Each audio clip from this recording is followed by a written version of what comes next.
Welcome back to the channel, everyone. Davey Deathray here. How y'all doing on this lovely Thursday night, December 26th, 2000, I swear I can talk, 2024. Holy cow. Thank you guys so much for showing up to this. Throughout the day, I was like, oh, should I go live? I know, yesterday there was some really good late night lives, and I'm sure that tomorrow stuff's going to kick back up, so I'll probably hang low tomorrow and just be in the chats with all you guys.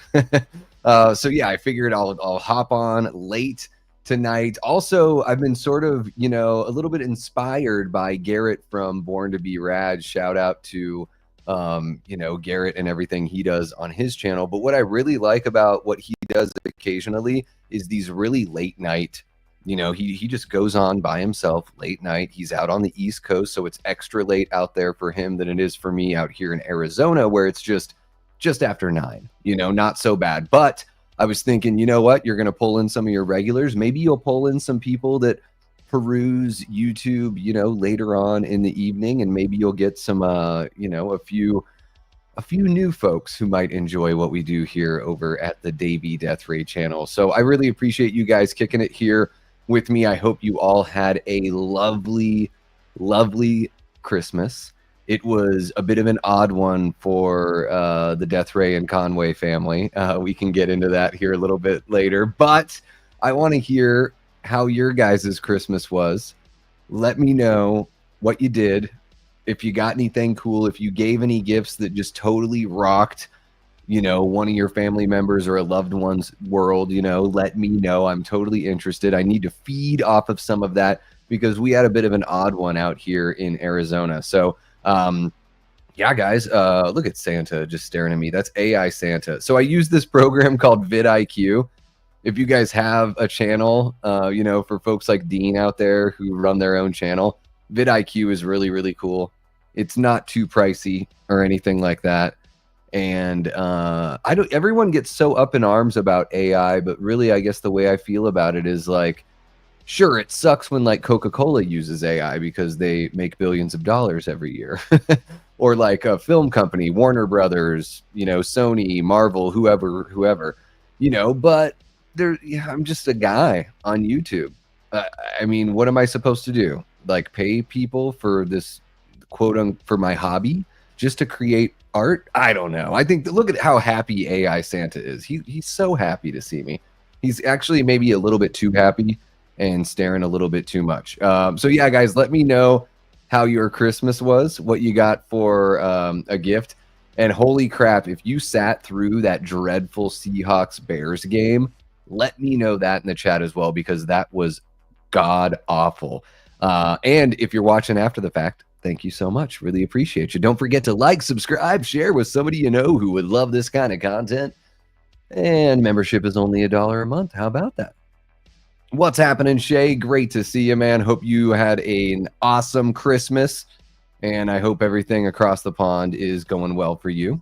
We got Big Rod with his devil horns and Santa. Love seeing that, Big Rod. Love that mask. It reminds me so much of the mask from 4, just without the hatchet mark there. But it's got that. It's not too yellowy.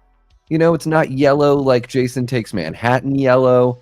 It's got a good look to it. I like that. I like that Jason mask. Holy cow, Medley Man got food poisoning from Christmas dinner. Well, that's no good. That's terrible. Did anyone else get sick? Only you? What's happening, Paula? Great to see you. One of our amazing channel members, Paula Fitzhenry, as well as Big Rod, one of our great channel members for a long, long time. And we got Enter the Cinevault. That is Dean's channel right there, guys. If you want, to go support Dean, check out what he's doing over there on his channel. Give Enter the Cinevault a view there. Go ahead and check him out. Think about throwing him a sub. From the way it sounds, the way Dean talks, it's, like he was doing something, either a podcast or another channel before, and this is sort of like his return. So I don't know. I just got to know Dean through Dean. I don't know. Let me know. Was it Drum Dums? Was it when I did something with Lee from Drum Dums, or was there somebody else that sort of brought both of us in each other's orbit. I can't really remember, but guys, we always need more stuff to check out on YouTube. Check out Enter the Cinevault. Go support our guy Dean, who is a channel member. What's going on, Dean? Great to see you. There you go. Holy cow, DA Max, so good to see you. Thank you so much for staying involved and reaching out and leaving comments and everything. Even if you can't make a stream live, if you're able to catch it on the replay, leaving a comment really helps. And it makes me feel warm and fuzzy inside, it just makes me feel like we're still connected and I haven't lost you. So I appreciate that, DA, one of our great channel members as well. Let's see here. Who else do we got? We got Aaron Click. What's happening, Aaron? How are you doing, man? We got Antonis Andriotis, one of our great channel members as well. Yeah, phenomenal might be a bit too much for Christmas for me. It was a bit of a weird one, but it was, I'm thankful for every day. So, the older you get, trying to live up to what Christmas used to be and all that kind of stuff can be very, very difficult. But I had a lovely time with my family, and I hope you did as well, Antonis. We got Leanna Bevy Rage hanging out in the chat, one of our great Death Squad mods and channel members. What's happening, Leanna? So great to see you. What's up, Aaron? In my head, it's Aaron. I love that. Paula Fitzhenry says, let's watch Violent Night. Oh, yeah, I did put a poll up there. I put a poll for 15 votes. Should we do an impromptu watch party or just chill and chat? 12% say watch party. 29% say chill and chat. 59% of 17 people. It's now 17 people, so more people have voted to say, ooh, both. Do both. Okay, well, we'll see. So Paula's thrown Violent Night out there. I don't even know where Violent Night is streaming. I'd have to look that up, Paula. I don't have a copy of that one. I've never seen that one, but I would be into watching it. Let's see here. It looks like it's on. Is it just Stars? It looks like. Maybe. I don't know. Yeah, it looks like you have to. Ooh. Oh yeah, it looks like it's Stars. So even if you go through Amazon or Hulu or whatever, it's still going to be Stars. Okay, well we can find something. Let's toss a few. If you guys are one of the people that want to have an impromptu watch party or a do both. Throw out some titles and yeah, I just want to make sure it's something that people can jump on over to and tune into very, very quickly. What's happening, Tyler Adams? How are you doing, man? I hope you and your family had a great Christmas, man. In my head, I keep on wanting to say Thanksgiving. I don't know why, but I hope you guys had a great Christmas, man. Aaron says watch party suggestions: New Year's Evil, Gremlins, Ed Wood, Christmas Evil.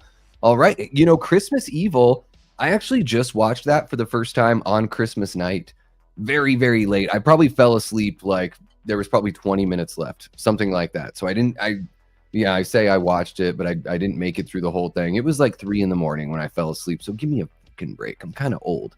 Gremlins, where can we watch Gremlins? I think that one is streaming.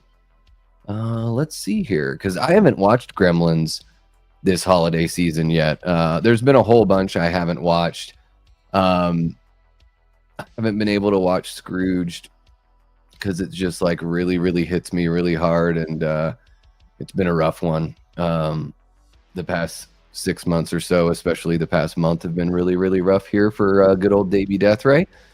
So I didn't want to be crying in my beer watching Scrooged, even though it's my favorite Christmas movie of all time. It is my absolute favorite, but it makes me very emotional as is, and probably even more so this year. Yeah, you guys are basically my mental health check-in today. It's been a wild one, so I really needed this, and I can't believe there's 20 people in here hanging out this late on a work night. You guys never cease to amaze me. Just like the mighty, mighty Boston said, never ceasing to amaze on a regular basis. You guys are amazing. It's one of the only things that I really feel like I can count on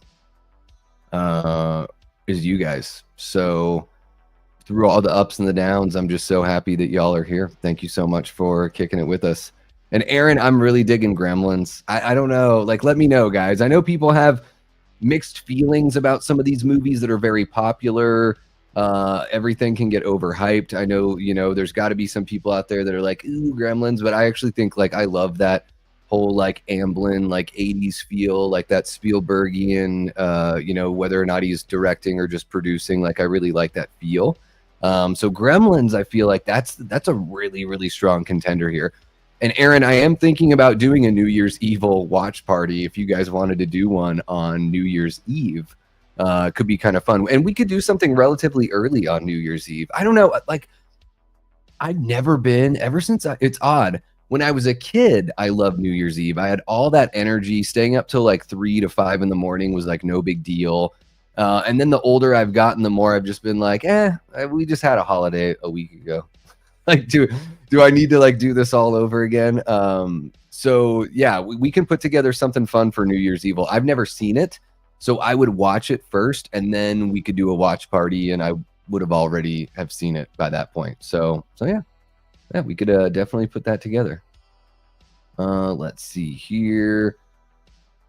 Kind of a Stevie Wayne shift. Oh, is that from The Fog? Is that a Fog reference? It's been a while. Sounds familiar. Ooh, Paula got a new hoodie. Paula, what is your new hoodie? What's on it? I need to know.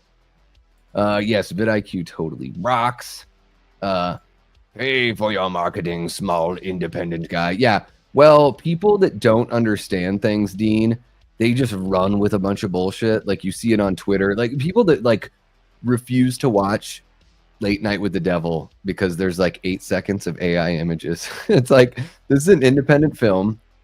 If you've watched the movie, you'll notice that there's like 10 different production companies that have cards before that movie. So this like literally took a village to make Late Night with the Devil.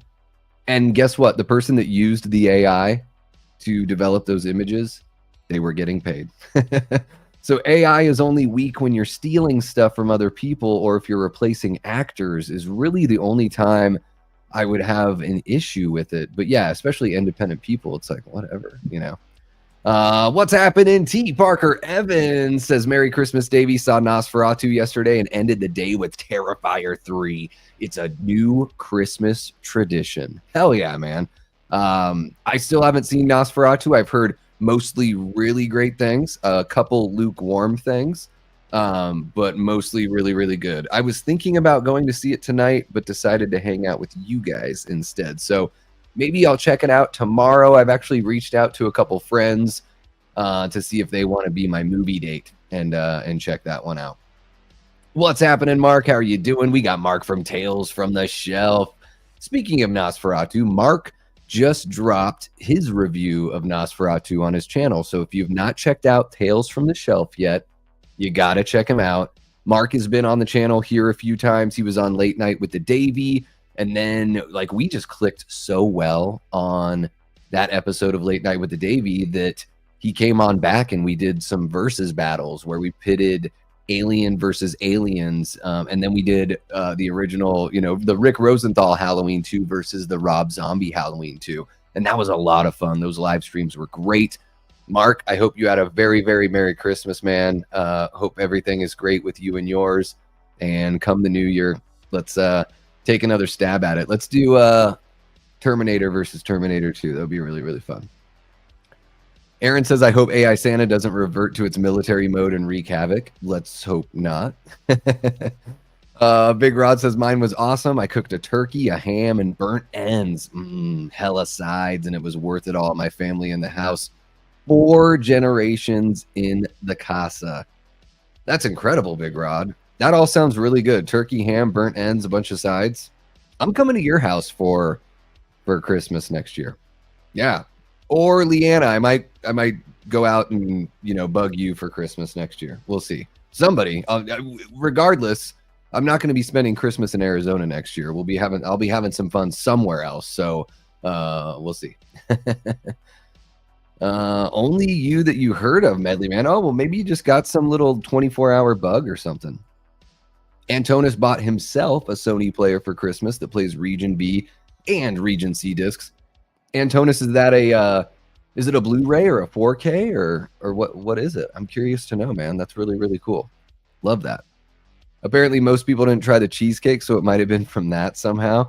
Oh, or maybe, you can develop, I know you're relatively young, Medley Man, if memory serves, but you can always develop some sort of allergy or just some sort of odd reaction to food at any point in your life. For most of my life, never had any sort of alert allergies to anything that I knew of. And then in the last couple years, I've noticed that when I eat raw strawberries, like if they're not cooked down into something, strawberries give me the skin crawls and the fever, and it feels like a freaking nightmare. It's crazy. And shrimp, unfortunately, I like shrimp, but they make me feel not so good. You're the one who gave me fruitcake for Christmas. It made me so sick. I'm sorry, Anna. No, we thought you liked fruitcake. You enjoy spending the whole day vomiting, Claude? Or whatever she says. It's a Friday the 13th 3 remake mask. Okay, but I got a Michael Myers mask for Christmas. I'm stoked. Hell yeah. Which Michael mask did you get, Big Rod? Yeah, no, I've been sick on Christmas, just like regular sick on Christmas. Nothing that was sudden or, like that. Just like a really bad like flu. And that's the friggin' worst. Yeah. What's happening, Adrian? How are you doing? Holy cow. You guys, I need to do late night with the Davey on Thursdays at 11 p.m. Eastern because we have 25 people in here. This is amazing. You guys are absolutely incredible. Okay, Dean says, much appreciated, bro. I think I kind of stumbled my way here as I heard your name pop up. Oh, cool, man. And from the first time I dropped in, it's been a blast. That's totally killer, Dean, because I got to tell you, man, from your little icon there, like you look like a pretty cool dude. And I think when you first jumped in, I was like, I don't know if I'm going to earn this guy's. I don't know if I'm going to get it from this guy because he looks pretty cool and kind of tough. Hopefully I can win him over. That's awesome, man. That's really, really cool. I was on Lee from Drum Dums was doing a stream earlier, where he was talking about like the new microphone he had and all that fun stuff. And like almost as soon as I jumped in and was just like, what's up? And, Lee and I have interacted like as I've been watching him since like he started back in like 2015, 2016. So we've been interacting for a while and he's been on the channel. I've appeared on his channel as well with Nick from the Lost River Drive-In when we were celebrating Rob Zombie's Halloween 2. But it was really cool. As soon as I was like, what's up? He was like, oh, I got to ask Davey what he uses for his interface. And then somebody was asking like, what can you do to make your channel, like what advice do you have for people that are starting their YouTube channels? And he was like, I'm going to use Davey Deathray as an example and say that you got to like kind of do your own thing. You have to brand yourself and find something unique. And he does this thing called Late Night with the Davey. And I was just like, I was driving home at the time and I was totally blushing and not tearing up, but almost. But that's awesome. I'm so glad that you found your way here, Dean. And I'm really pumped that you are back at it, back on the saddle, doing the YouTube thing again, man. We got to put something together for 2025. So hit me up in the DMs and we can figure something out. All right. Who else we got?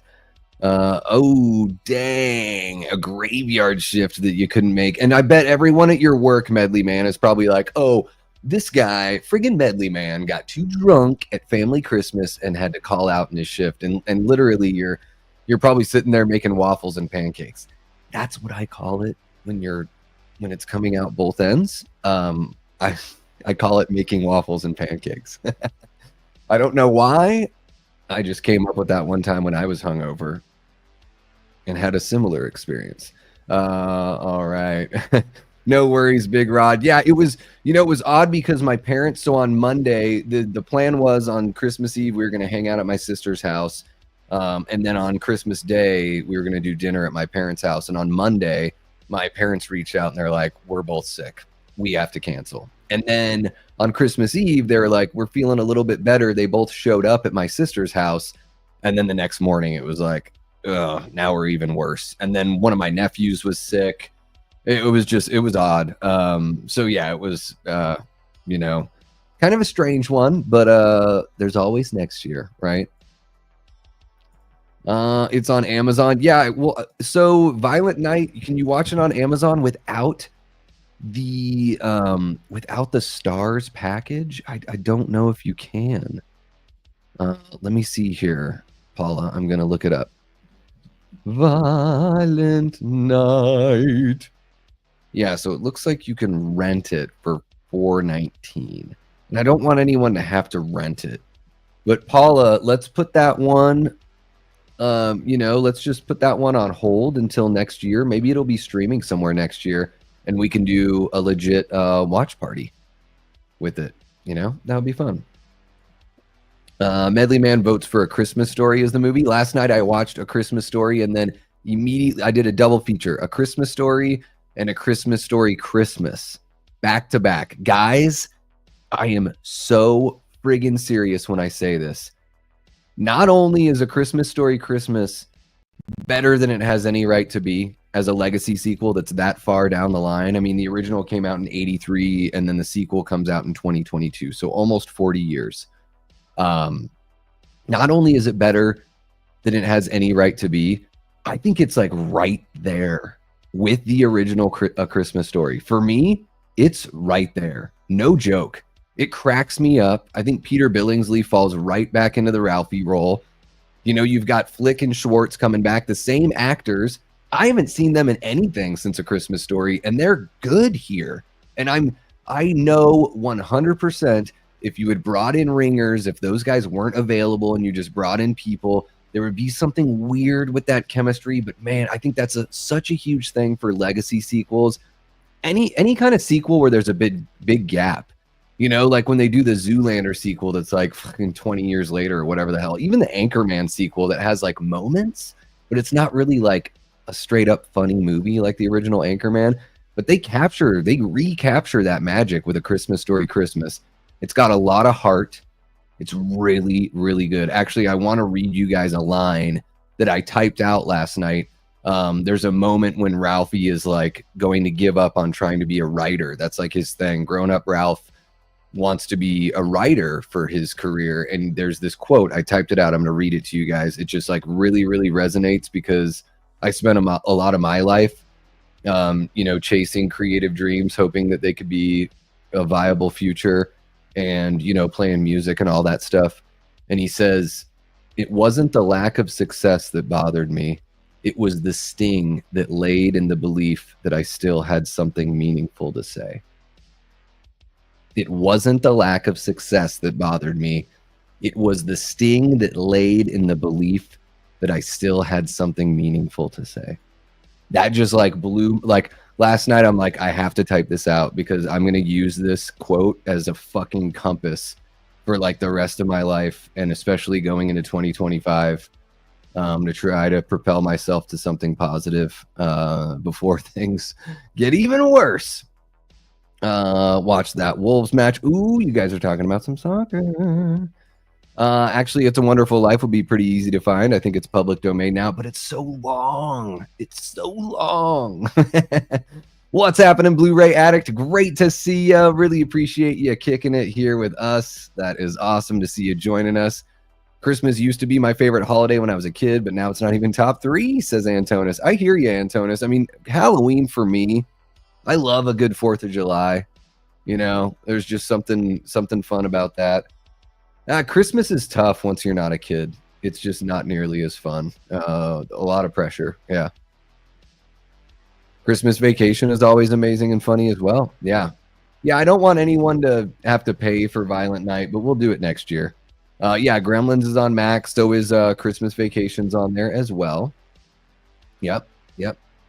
Paula is all over it. I love to see it.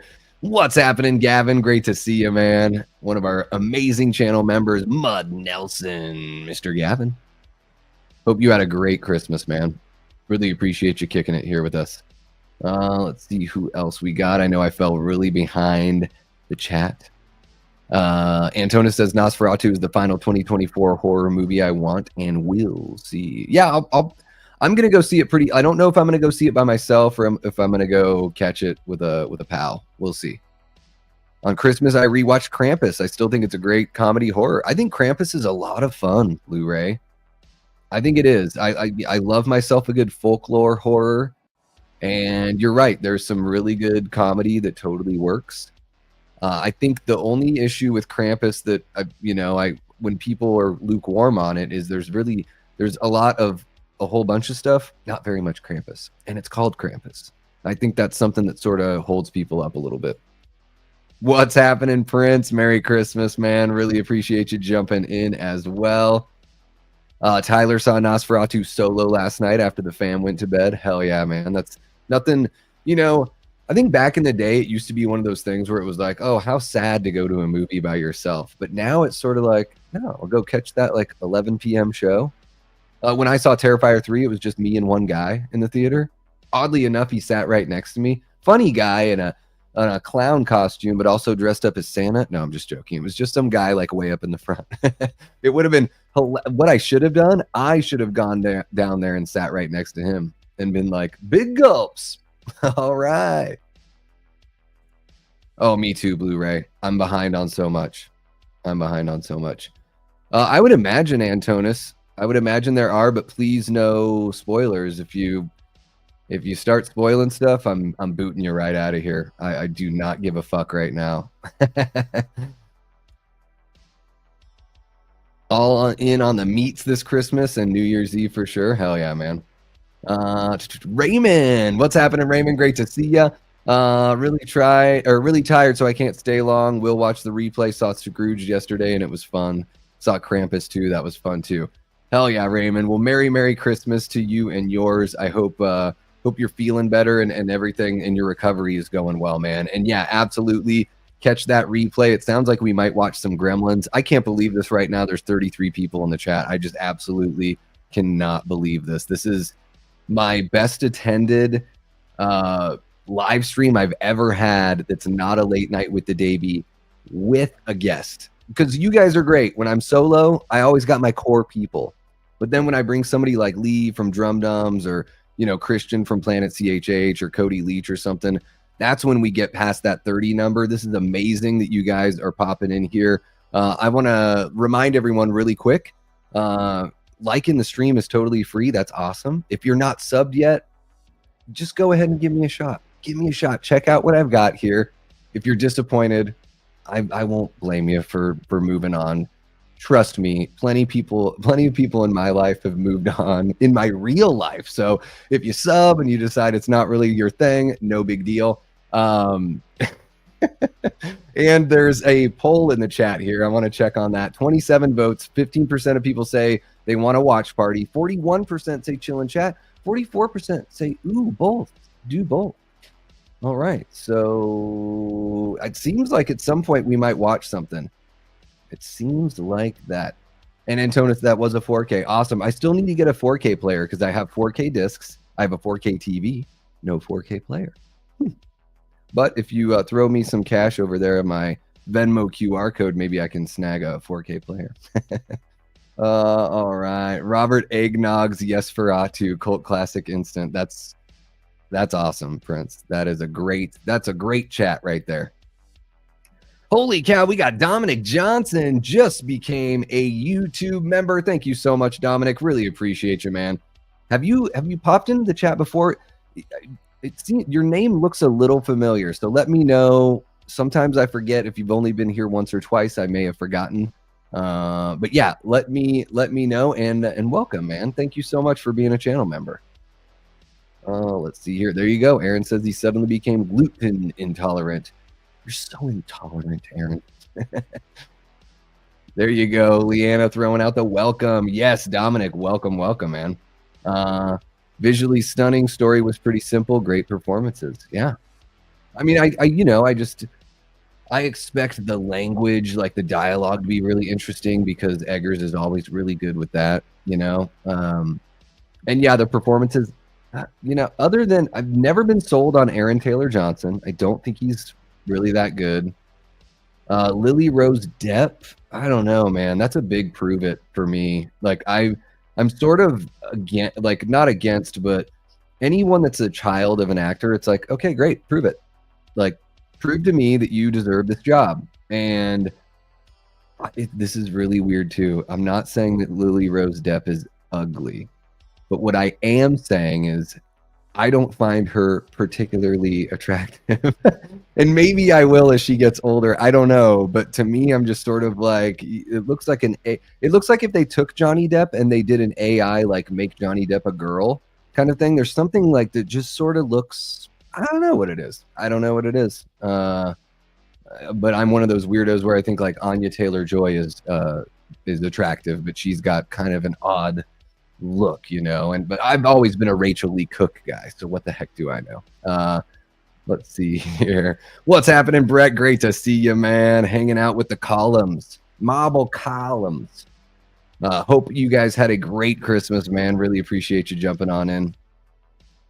Hey, you know what, Raymond? No worries at all. What I try to do, because I have fallen victim to typos and bad autocorrect, is I try to do my best when I'm reading people's chats to just sort of fill in the blanks. So no worries at all, man. I'm so pumped that you're here, and no worries at all, man. Just enjoy, and I hope you have a great night. There you go. Yeah, Big Rod almost forgot to hit the like button. Can you believe that? And he shows up every freaking time, you know? Dominic says, Merry Christmas, man, and have a great New Year. You should do a New Year's show leading up to midnight. Would be sweet. Only if your schedule is open. Dominic, I got to tell you, judging by the 35 people here that are in this room on YouTube, you know, on the channel, it sounds like your idea is the best idea. I could probably not come up with 5 people that would want to hang out with me on New Year's Eve. So 35 people on YouTube would be great. I'm sure I wouldn't be the only one. People will probably be hopping and all that stuff, but we could do something fun. Yeah, let's have a time with it. Hell yeah, DA. I hope you guys had a great Christmas as well.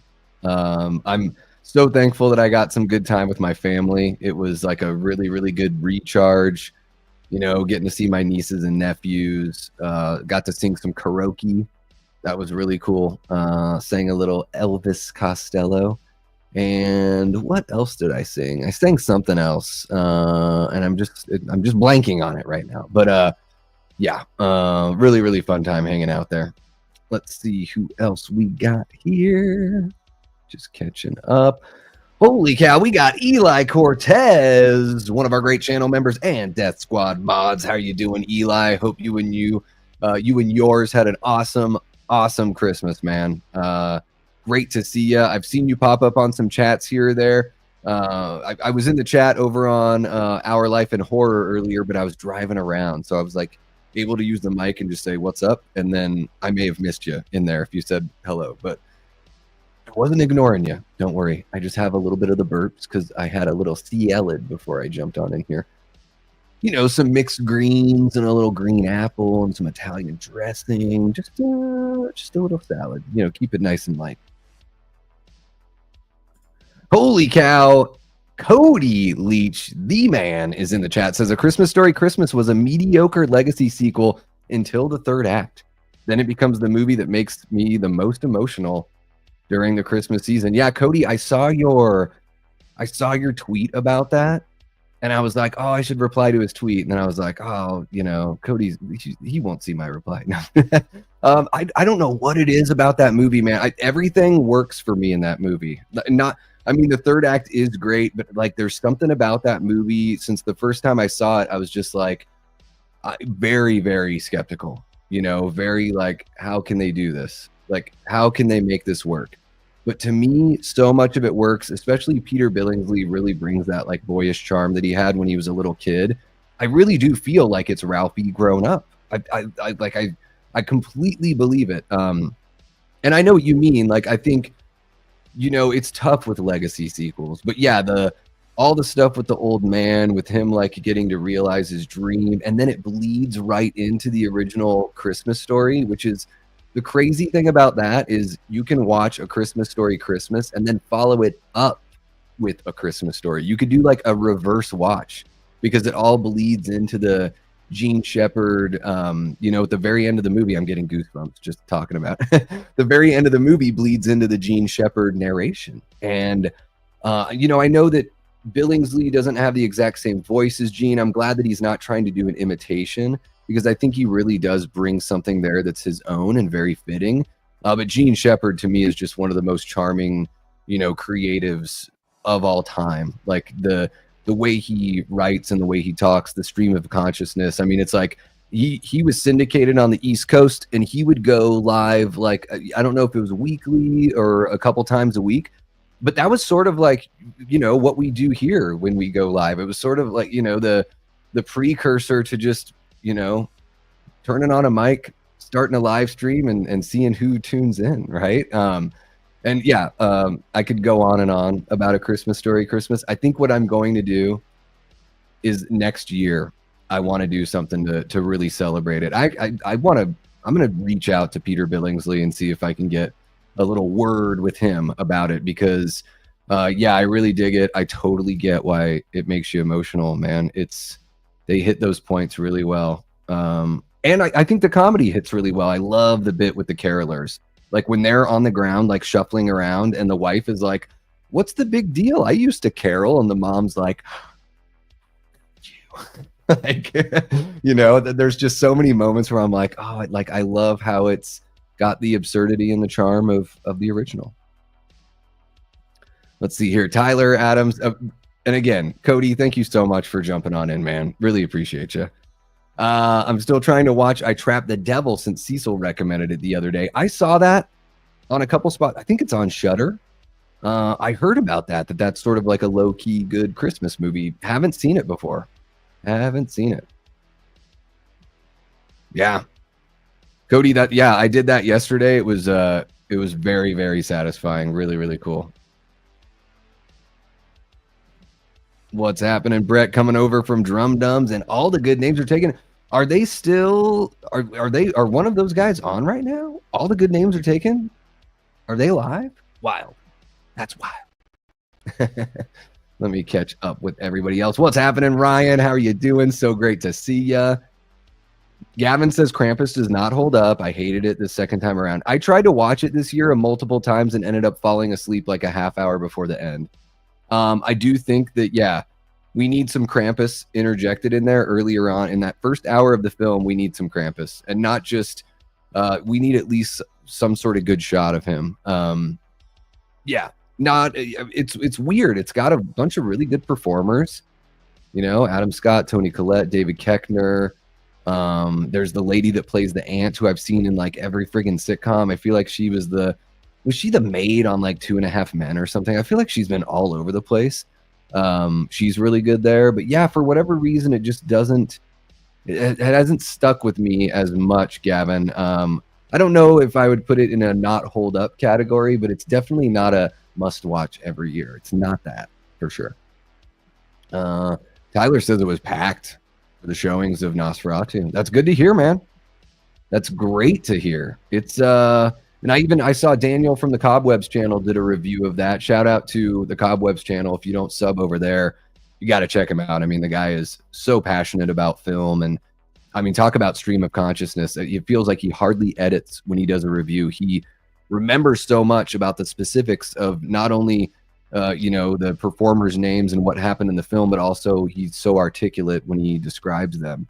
And he said that he was like, this is a Christmas movie. Like, there's little hints of Christmas atmosphere, and they mention it and all that kind of fun stuff. So I'm glad that it was a success. I know that I had my not doubts, but I was just sort of like, why not put it out in October and then release it on digital, during Christmas? But seems like they've done really well. I saw it's like the second most money that an R-rated movie is made on Christmas. What's the first? What? Somebody in the chat, look it up. What is the highest grossing R-rated Christmas release? Because I'm sort of blown away that Nosferatu didn't take it away. I didn't get a nostalgia gift this time around, but that's a good route to go when gift giving, for sure. Jay Beach, what's happening, Jay Beach? So great to see you. One of my buds from over there on Dave McCrae's channel. Always a pleasure when you jump in over here. Hope you're having a great holiday season as well, Jay Beach. Really appreciate you. Yeah, Medley Man, I'm kind of I'm kind of right there with you. I mean, I just think it all works for me. And you know what? The cool thing is, if I've been watching Cody for a while. We've interacted a little bit. I mean, we got to hang out, in the summer. It was really cool just getting to kick it with him and, chat before he came on late night with the Davy. And I would not be surprised. I feel like Cody's one of those guys that either way, like whether or not you warm up to a movie or maybe you lose something from it, the more you watch it, maybe your feelings sort of change. I don't know. I know that for most people in my life, when I was touting that movie and saying how much I enjoyed it, I think most everyone else, like Kate, was pretty lukewarm about it. I think my family was kind of lukewarm about it too. And I was sitting there going, oh my God, this movie's so good. So I was admittedly very enthusiastic. Let's see here. Big Rod says, most of my favorite things I nerd out with you guys, online music, movies, and the other great things we get into. Hell yeah. Yeah, we got to nerd out about our movie and music love, right? I'm not saying for you, Antonis. I'm saying for anyone else because you asked if there were kills. So no worries. You're okay, man. Yeah, Aaron, for me, it's like every other year, every third year. I wish I loved it more, but I think I think the pacing, there's some issues just for me personally, There you go. Tyler's answering Ryan's inquiry about a nostalgia gift. Tyler's daughter got him a 1990 TMNT NECA action figure of Tatsu. Wow, that's a deep cut, man. That's really, really cool. Play. Love that stuff. Let's see here. Yeah, I think Trick or Treat's okay. I really do think that what's his name? Michael Dougherty? Is that the guy's name? I think he's good, not great. Just from the two movies of his that I've seen. So, I know people are really hyped on Trick or Treat and all that kind of stuff. I just think like I've said, guys, sometimes it resonates with you, sometimes it doesn't. The Radio Silence guys don't resonate with me. Scream 5 and 6, Abigail, maybe better, maybe, I don't know. But just sometimes it doesn't reach you. I do think Trick or Treat is more entertaining because it is, an anthology film, and it's got that that through line running in the background as well. So I think the cool thing about anthology films is even if you're not digging one of the stories, it's going to be wrapped up. Like you'll find something you love in there, right?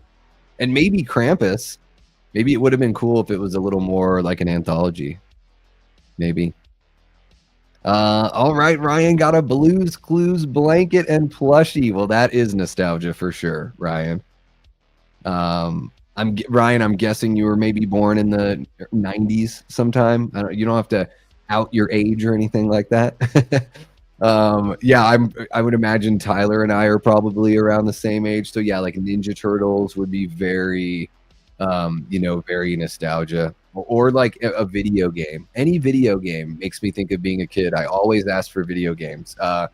88, I got Super Mario Brothers 2 and an NES Advantage, and that video game was my life for months. A couple years later, I got Golden Axe 2 for the Sega Genesis, which is still one of my favorite games of all time. A lot of memories with that kind of with video games and Christmas for me as a kid. Let's see here. What's happening, Chris Snyder? How you doing, Chris? Great to see you, man. Hope you had an awesome Christmas with your fam, and hope you're doing well, man. Always a pleasure to see you. Yeah, let's see who else we got. There you go. Blu-ray is with Gavin. I much prefer Trick or Treat. Yeah, I think Krampus, there's so much potential with Krampus. And I'm not saying it's bad. There's just so much potential. I do think it could be better. Yeah. You know what I mean? Dominic has been here before. Just don't chit chat much. Lurking in the shadows. I dig it, man. I really do appreciate you hanging out with us. And of course, becoming a member, really awesome. And when you're feeling shy, feel free to lurk. And when you're feeling out there, just go ahead and jump on in with us. Let's see here. Cruel ZV, what's happening? Says hello. How was everybody's Christmas and Boxing Day? Got a lot of cool stuff. We don't do Boxing Day here in the United States. It is on our calendars. It says Boxing Day, and then in parentheses it says Canada. it sounds like Boxing Day is kind of like Black Friday just for Christmas. Correct me if I'm wrong, Cruel ZV. I'm an ignorant American. But yeah, I hope you had an awesome Christmas and Boxing Day. I think it's really cool that you guys get those 2 days off in a row. Here in the States, you have to request that day off, take vacation or whatever if you want that day after Christmas off. It's her hairline. It's so far back. Johnny Depp is prettier. She's got this bulbous brow. I noticed that too. So there's just something alien. She looks sort of like an artist's depiction of an alien. I don't know what it is. I don't know what it is. Quiet Place Day 1 Blu-ray and Alien Romulus Blu-ray are a couple of gifts that Antonis got. Hell yeah. Oh, I'm so far back in the chat. We're talking about Aaron Taylor Johnson. Kick-Ass is good. It's a great ensemble movie, and he's good in it. Did not care for his Quicksilver at all. I think Age of Ultron is one of the weakest of the Marvel movies, and I think that he and What's Her Butt really bring that movie down. The Olsen girl, they're bad. They also, even though Gareth Edwards' 2014 Godzilla, is that when it was? 2016? I really like a lot of that movie, but holy cow, they suck in that movie. They put in terrible performances the whole time they're on the screen. I'm like, can we get Bryan Cranston back from the dead here? Can we get somebody that I actually care about that can perform? What's happening, Andy? How you doing? Great to see ya. Scooby-Doo and PJ. Oh, Scooby-Doo one, like a plush, and PJ bottoms as well. That sounds pretty cool. I didn't get any damn PJs. Oh, Chris got a Turbo Man. The Turbo Man. Jamie. I love friggin' Jingle All the Way. I don't care. Arnold and Sinbad in a movie together. And Phil Hartman, I'm there. I don't care if little Anakin Skywalker's in it to ruin it. I usually hate the kids in these Christmas movies. Like Tim Allen's kid in the Santa Claus. What a bitch. Just a pain in the ass. That kid is just just the worst. Blu-ray says I had a really good Christmas. I got some Blu-rays. There you go. Well, you're addicted to them, so you gotta grind them up, inject them straight into your veins. And 4Ks, and it was pretty quiet and chill. Hell yeah. Hell yeah, man. There you go. Eli's gonna hang out with us on New Year's. I'll be watching on New Year's, but we'll probably be dead, so more than likely I'll be here working on New Year's. There you go, man. Yeah, just jump on in. We'll watch something like Vice Versa or New Year's Evil or both. How about that? I need to wet my whistle here. Sweet Caroline, that's a pretty good one. Yeah, I did. I'm trying to think of the first song I did. Can't think of it. But I did What's So Funny About Peace, Love, and Understanding, which was, written by Nick Lowe, but I did the version that was performed by Elvis Costello off of the Armed Forces album from 1978, I believe is when that record came out. And man, for the life of me, I can't think of the first song I sang. Probably some Jim Croce. Oh yeah, it was Operator by Jim Croce. That's what it was. Love some Jim Croce. Let's see here. You got a booster? I didn't get a boost. Oh, booster with the Turbo Man. What's happening, Cody Snyder, one of our great Death Squad mods and channel members, and a good friend. Love you, Cody. Hope you had a great Christmas, man. Let's see here. Chris says, call me a Scrooge or whatever, but I've never been a fan of A Christmas Story, so I haven't even watched the sequel. I think there's... So, a lot of the folks I think that grew up when it was on like TNT or TBS or whatever for 24 hours and it was just like oversaturated with the marketing and all that stuff, I can totally see why that would rub a whole generation of people the wrong way. But my older siblings, I'm the youngest of 5, my older siblings watched the original in the theater back in 1983. So as long as I've been like aware of it, probably starting like 86 or 87, we got a copy on VHS, and that was our Christmas Eve. Every Christmas Eve we would watch that. So I just grew up with it as like part of my life. So, and then 10 years later is when everyone was like, oh my God, Christmas Story. And I'm like, yeah, it's good.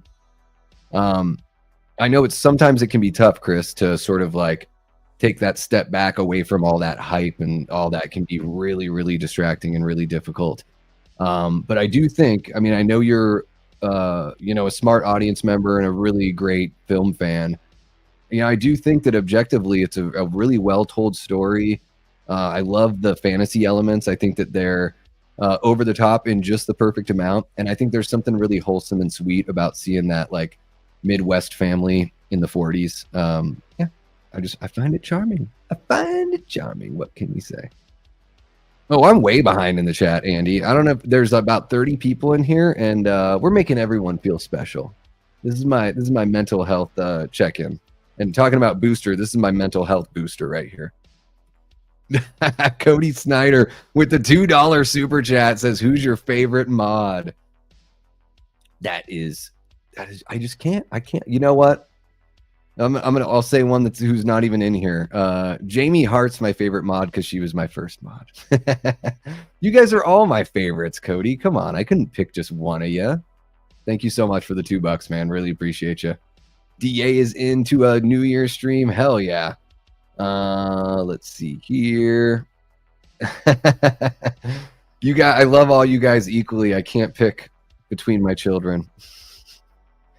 Yeah, for sure. Leanna's dead on about that. If you grew up with it being just part of your life, it's way different than if if it was rammed down your throat. I totally get it. Let's see here. Aaron says, "I've never seen A Christmas Story Christmas. Does Ralphie battle Laurie Strode in the final act?" No, but there is a run-in with Scut Farkas, and I'm not going to spoil anything. But Aaron, it's on Max. It is so worth watching, dude. I think it's really, really good. Last night when I watched it, I was like, this one, when people look back in 20 years, they're going to put this one right along the original. I swear it. People just don't want to say it now because the movie's only 2 years old. Let's see here. Yeah, for sure. There you go. Chris has So I Married an Axe Murderer, and then I've got A Christmas Story. I also have UHF and a whole bunch of other ridiculous shit as well. Let's see here. I'm on HBO Max, and Gremlins is under Last Chance, which means it's leaving Max soon. Do you guys want to watch Gremlins?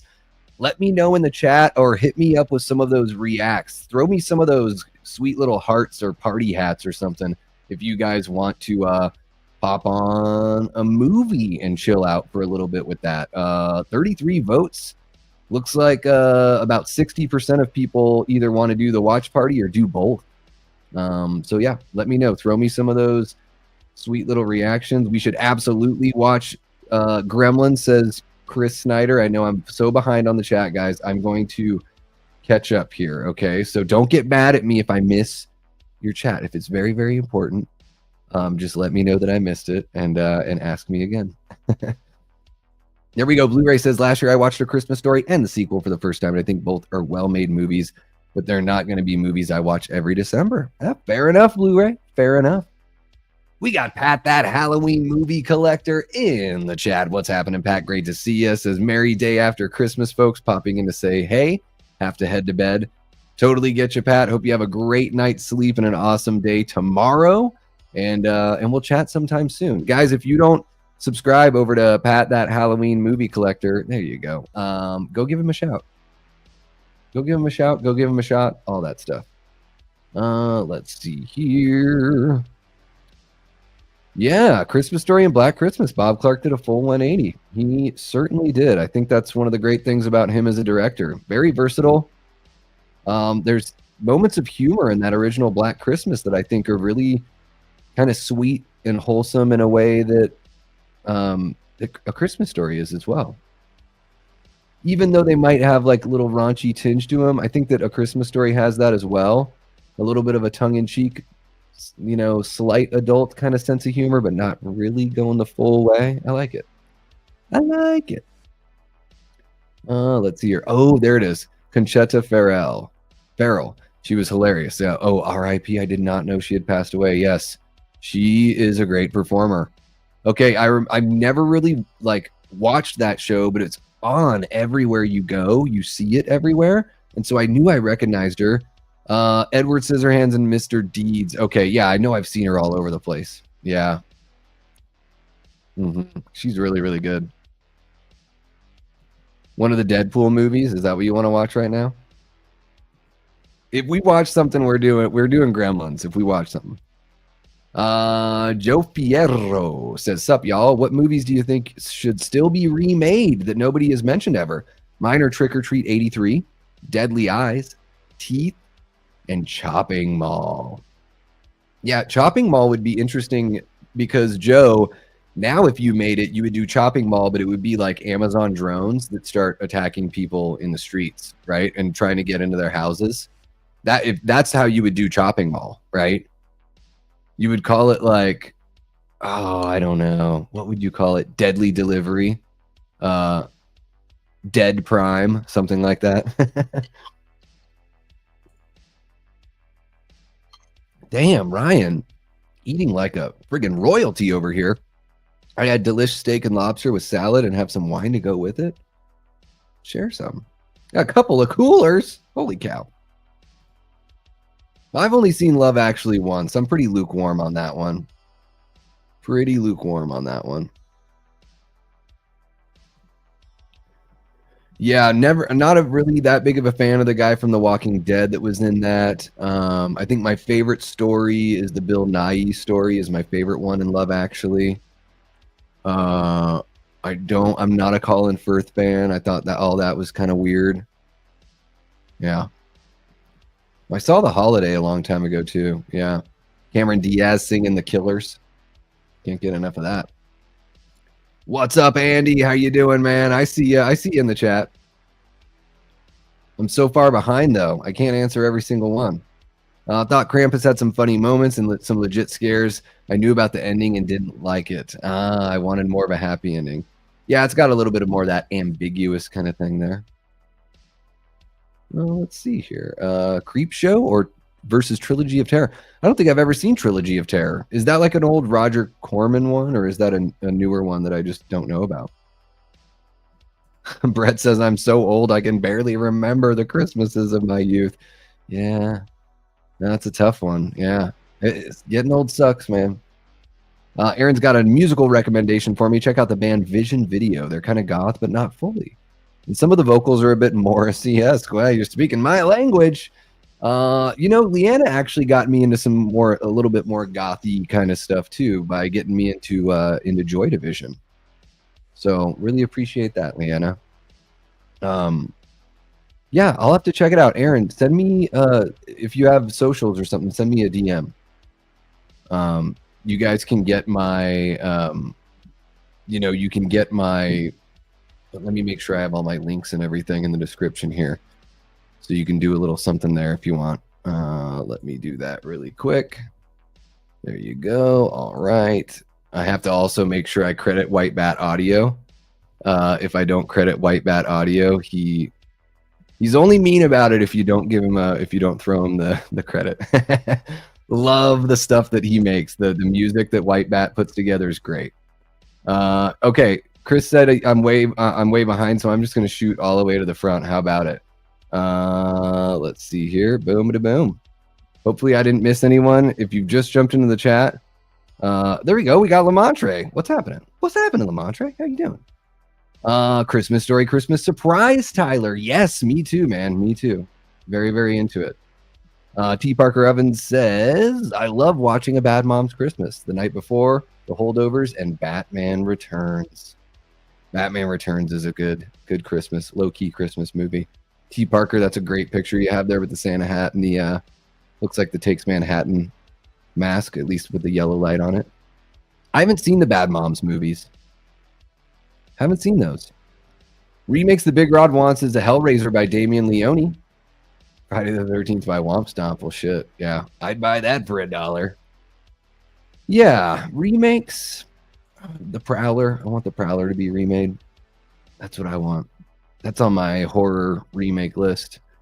I'm trying to think of another one. I'm trying to think of a movie because Hellraiser is so good. I really love that first Hellraiser movie. And they sort of like tried to reboot it recently, didn't they? I know it's not a remake, but like a reboot. Trying to think of like a movie that just sort of needs it, or was like, I think Chopping Mall, like that's a pretty good one. Modernizing something like Chopping Mall would be cool. There you go. Chris has got a really good one, The Burning. I was kind of let down with The Burning, guys. Not gonna lie. Bought it a couple years ago on Blu-ray, blind, watched it, was sort of put off by all the creepy Harvey Weinstein stuff that was in there because he had a hand in writing the movie.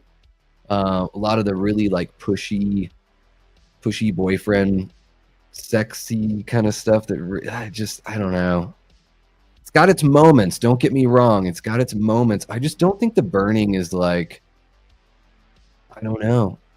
I agree, Chris. I think The Burning should be remade. I think it should be remade. And they should plan it to be a series from there. There we go. Did a photo shoot to celebrate Friday the 13th 2 weeks ago. Hell yeah. That was my brother's birthday, T. Parker. It was my brother Matt's 52nd birthday. Trash can Sinatras. That sounds like a lot of fun. Paula. I love that Paula's like, I'm voting for Christmas Vacation. I'm practically ready. Let's go. So guys, this is what we're going to do. I'm going to end this poll because it sounds like most people want to watch a movie. I'm going to end this poll and I'm going to start another. And it's just going to be which movie. And it's going to be Gremlins. And Christmas Vacation. Christmas Vacation. So you tell me. Let's it's 10 after 10. Let's give it 5 minutes. 5 minutes. Let's see here. Yeah, The Burning's okay. I never felt it was a super strong slasher. Yeah. Yeah, I don't know what it is. I just don't know what it is. Okay, Andy says, okay, Davey, I have one for you. Creepshow, Trilogy of Taylor. Trilogy of Terror, Tales from the Crypt, Tales from the Hood, Trick or Treat, Campfire Tales. All great movies have short stories in a movie. Yeah, I mean, the first two Creep shows, especially the first Creep show, I really love. The Tales from the Crypt movies, Demon Knight, I really like Demon Knight. I actually think Bordello of Blood's really fun. It doesn't have, I know Demon Knight has like silly moments and all that stuff. I do think that Bordello of Blood is a little more over the top than that. But I think Bordello of Blood's pretty fun. I would, if I had to pick out of any of those, I would pick Tales from the Crypt because I think the movies are great and I think the TV show is one of the best TV shows I've ever seen. That's right. That's right. Wrestling God. Welcome to the chat, Wrestling God. I think this is your first time here. Is this your first time here? I don't know. At least I think it's your first time jumping into the chat. So let's see what you got. Wrestling God says, Davey Deathray, I got a question for you. What is the big word where you call a masked murderer for what their personality is and who they are as a person as like a mastermind? The big word? I don't know. I don't know if it's a big word. I mean, sociopath? But I mean, it's not like a masked murderer. I don't know. Maybe I'm missing something there. Wrestling God, let me know. Dean says both of these were on my watch list for today. Hell yeah. Gremlins is taking this. Come on, Gizmo. I love Gremlins, but Christmas Vacation is my favorite. I have to choose that one. Holy cow. Bordello is fun. That's right. I've seen Christmas Vacation 4 times already this holiday season. That's hilarious. I like the Flasher Gremlin. Is that in the first one or is he just in the second one? Holy cow, we've kind of gone up and down a little bit. We've got 35 people in here right now. You guys are absolutely incredible. You guys really are incredible. I've been feeling so down lately for months now, and it's been really, really bad the last few weeks. So it's so encouraging and awesome to see you guys hanging out. It really is. It's amazing. I really do appreciate it. All right. So Wrestling God says, here's the let you know part. The reason I asked that question because there's the theory about one of my favorite horror characters that I'm trying to figure out. So that way he could be in a movie. Oh, well, who's the character? Everyone's seen Christmas Vacation 4 times. I think I've only seen it once. Andy says, I like Gremlins in the second one. They're funnier, especially the one with the drill that says, is this safe? Yeah, I think Gremlins 2 is great. Oh, wait. Figuring out how to get Stu Macher in a movie. Wrestling God, Stu Macher's in a movie. It's called Scream from 1996. It's great. He's a masked killer in it. Spoiler. He's already in a movie.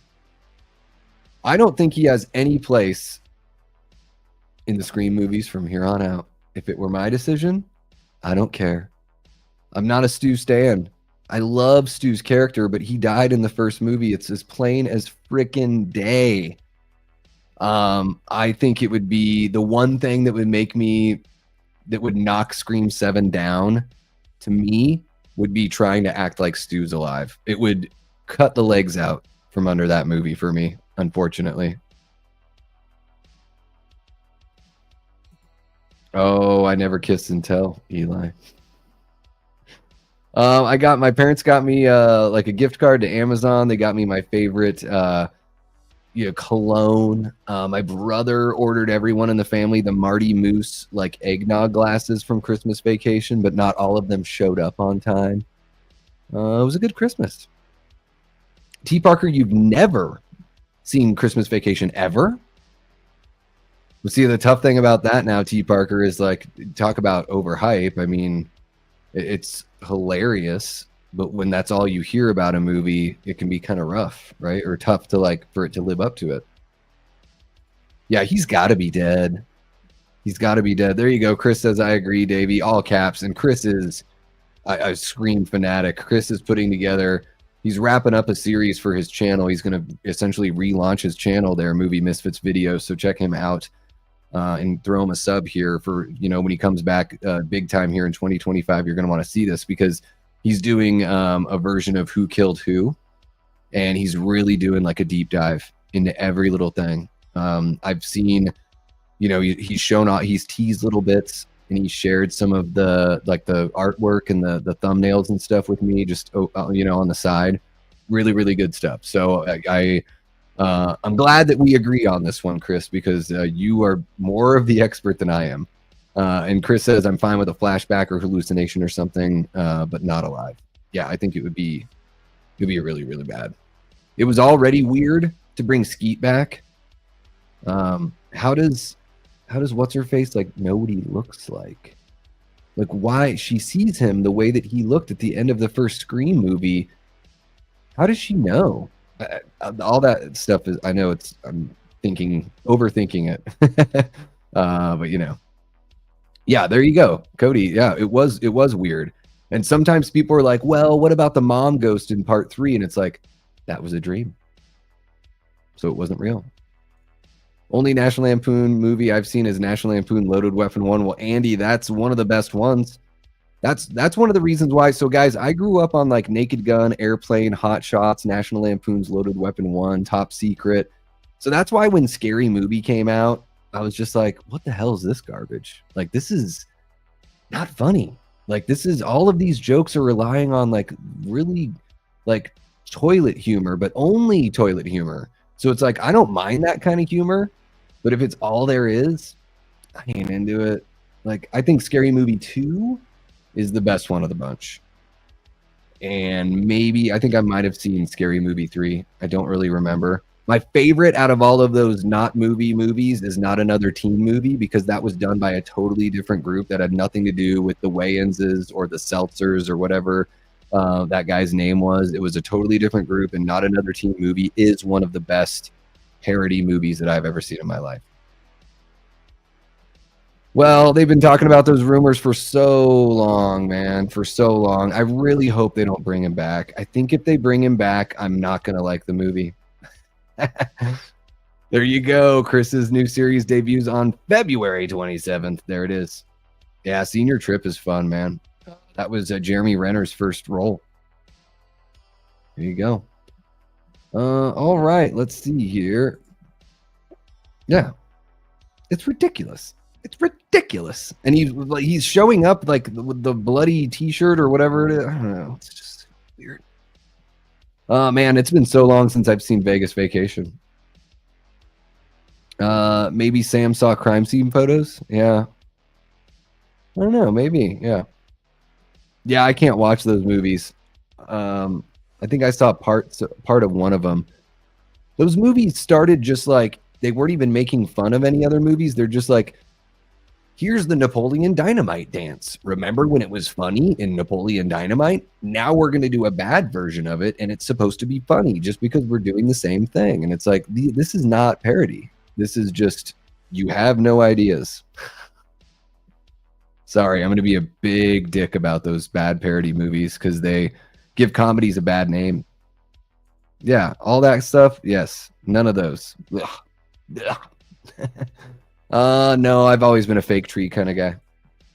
Okay, guys, let me check on the poll here. It's been about 10 minutes. 24 votes. Gremlins is winning 60-40, 62-38. It's going to be Gremlins, guys. Let's do Gremlins. The big question I have to ask, I'm like, do I have to use the facilities? Do I need a potty break? Can I put the whole friggin' stream on hold while I do that? I don't know. All right, so it's going to be Gremlins. Bring that over. Okay. Get it all ready to go. Talk amongst yourselves. I'll give you a topic. The peanut is neither a pea nor a nut. Discuss. Just get us all set up here. There we go. There it is. And there it is. Let's move that over here. There we go. Let's give Santa some room, guys. Huh? Never seen Gremlins. Ooh, it's really good. It's a fun one, man. It's a fun one. I don't know. That Jason mask is really like hard. Yeah. Boom. A bottle of Blanton's whiskey and a bottle of Eagle Rare bourbon. Delicious. Did you get any physical media for Christmas, Eli, or do you just buy yourself Christmas gifts like that?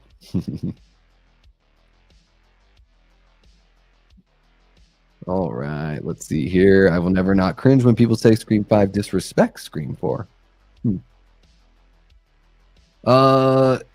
That's not the only time. What's her face from Honora? I think she's referencing Scream 4 when she says, like, when she's talking about how she killed Dewey and that they're not like those cash grab sequels. And I think that's a dig at Scream 4 as well. Yeah.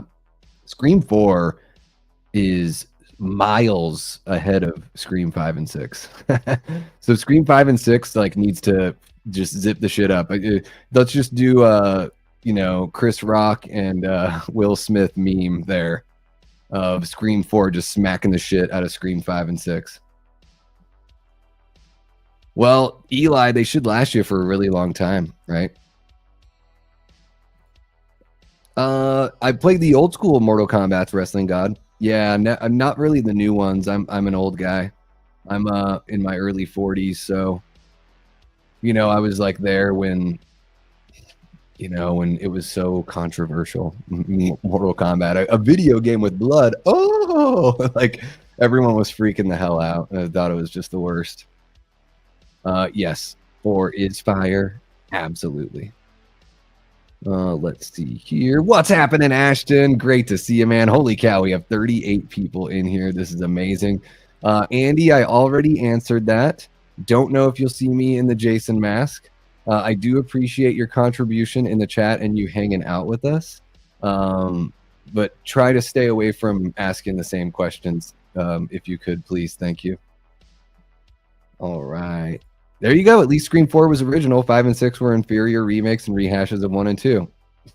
Mic drop from T. Parker Evans right there. Yeah. 5 and 6 are trying really hard. They're trying to capture something, and they just can't. It's like a kid trying to get a lightning bug or something in a bottle, and you get really close, but the bug sneaks out, and it's like, oh, you're cute for trying, but no, didn't work. Oh, you're too sweet, Eli. Yeah, it was relatively light as far as all that stuff goes, but for me, like, at this point in my life, it's not. There's so many more things that are, so many things that are more important. But I really do appreciate that, man. I mean, you've been so sweet to me, though, ever since you showed up to this channel. So, your presence on the channel and the presents you've already sent me are very, very much appreciated. But I'll never say no to a Christmas gift. I mean, what can you do? Oh no! Oh yeah, no worries, man. No worries. Yeah, I just, as the channels started to grow and continue to grow, Andy, I just like to sort of give my mods a little bit of a, of like a nod to what I'm picking up on. And like, full disclosure, Andy, we've had some people come in here and just really be odd. And then I get off the stream and I'm like, oh man, I should have said something. So I'm not trying to come down on anyone. I'm just sort of at the point now where I'm like, it's at some point it's, I'm not offended. And I want you to feel welcome. Absolutely. And I just want there to be room for everyone here. That's all. I was today years old when I heard the Scream remake was original. Well, it's not a remake, right? It is a sequel, I think. Yes, I will wait. I will wait. I will let you know. Scream 7 killers should be his parents. Oh. Interesting. I really hope they do something super meta with it and that it's like it takes place. I want Scream 7 to take place at a convention. And it's the actors. So if you want Matthew Lillard in Scream 7, you bring him in as Matthew Lillard. They're at a convention, and there's a killer in the real world that wants to put it in, like, is sick of these friggin' movies or whatever, or they're mad at Spyglass or whatever. Yeah, Ashton, I'm looking. I don't, man, I might see it tomorrow night. I don't know. I have to reach out to my friend and see if she still wants to go check it out with me or not.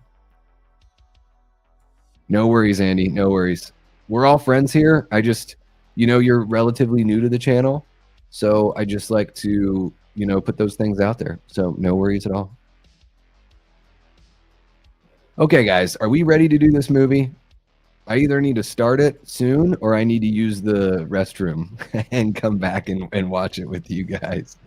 I don't think that'll happen, Andy. That would be just as bad as bringing Stu back, I think. Yeah. Because they wanted that Christmas dollar. Christmas dollar make you holla. We're watching the first Gremlins, Andy, the first one. All right. Here we go, guys. So I've started the timer there is already at 5 seconds. So I'm going to push play on the movie. And then 5 seconds into the movie, I'm going to hit start on the timer. Just so everything is all matched up. So are you guys ready? Let me know in the chat if you are ready to watch the film. Is Paula back? Okay, Paula's there. Okay, great. True. There you go. If they bring Lillard back, they're just turning it into Fast and Furious. No one wants that. No one wants that. All right. Okay, here we go, guys. Let me on the music there. There we go. Okay.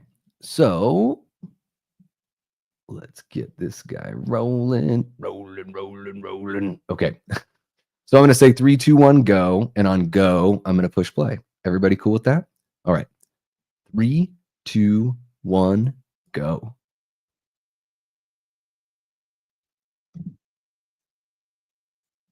There we are. We are up and running, folks. Hot Gremlins action.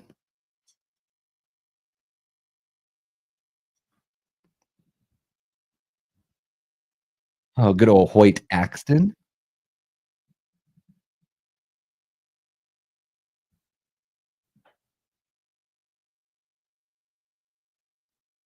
I love the warmth of these movies, just the warm look.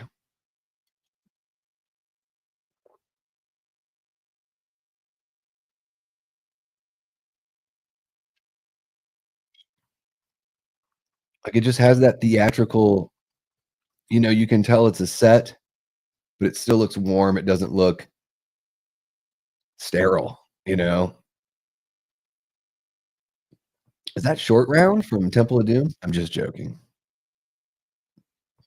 He's got a great vest on.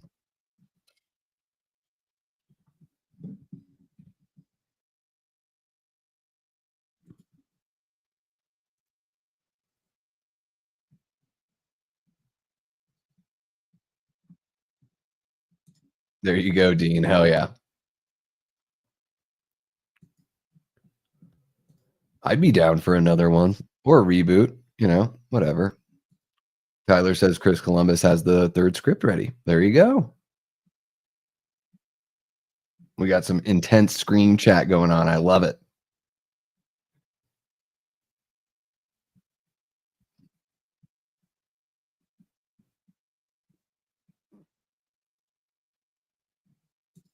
Peltzer's the name.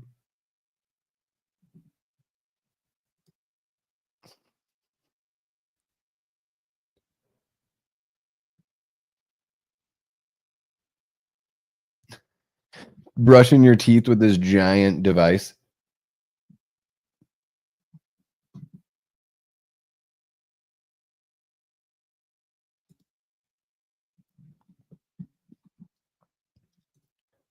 Probably not, Andy. I don't know.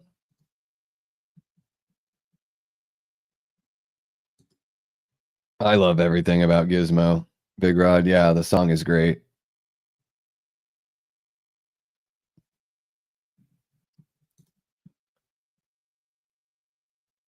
Oh, interesting. Yeah, Hoyt Axton. So he actually sang the Mitchell song, My Mitchell, from the movie Mitchell with Joe Don Baker that was Joel's last episode on Mystery Science Theater 3000. Oh, I don't know if Michael Winslow did one of the voices. I wouldn't be surprised. That'd be cool. Michael Winslow's awesome. I would imagine so, Brett. Back in the 80s, it was like a couple older Asian guys that got all the older Asian guy roles. There's I can't remember his name, the guy that played Lo Pan from Big Trouble in Little China. He's the host in the Chinese restaurant episode of Seinfeld. He's amazing.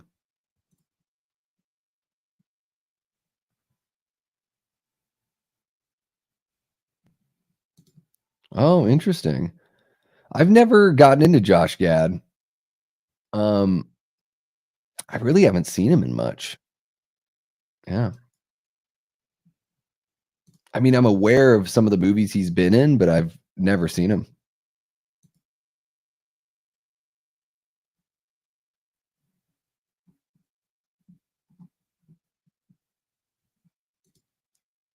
Very interesting, Dean. I'm curious to know what you've got there. Wow, Paula wants to watch Christmas Vacation after this. That would be epic, Paula. I don't know if I mean, which time zone are you in, Paula? I'm in the mountain, so it's 10:30 right now. I do have to work in the morning, and I'd imagine most folks do. Let's see how we feel towards the end.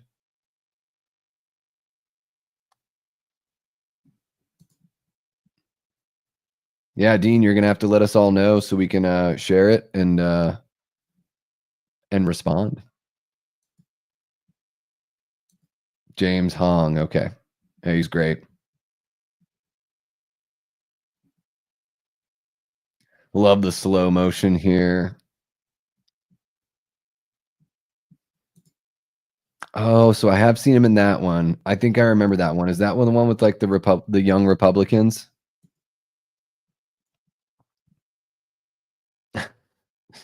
Raymond, I'm sure he did, right? While he was doing something that you should always do behind a locked door.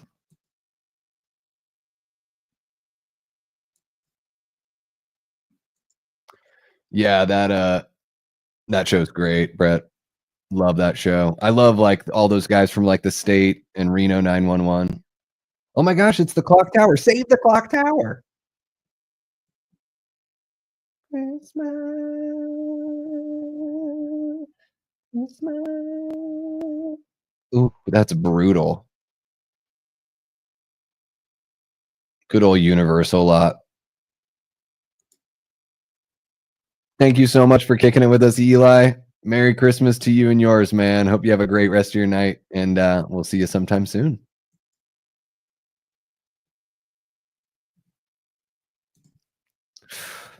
Don't don't bury the lead. Come on.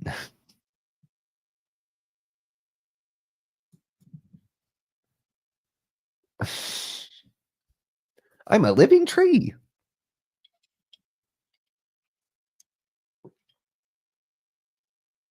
Save the clock tower.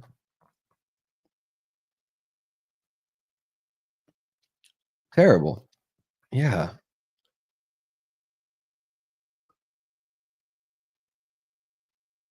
Is that same you guys ever taken the Universal tour? You just wonder how many movies are shot there, and then when you're taking the Universal tour, you can see the Warner Brothers tour or the Warner Brothers lot at some point, and that's where they shot, like, the same street where Christmas Vacation was shot, like, Griswold's house and everything, that's the same street from Desperate Housewives. And, man, Zach Galligan is really good in this movie, in the sequel too. He just never really took off. So perfect for this. Ooh, Kathleen Kennedy's name. Ooh, she was a lot better in the 80s and 90s. Dick Miller. Love Dick Miller.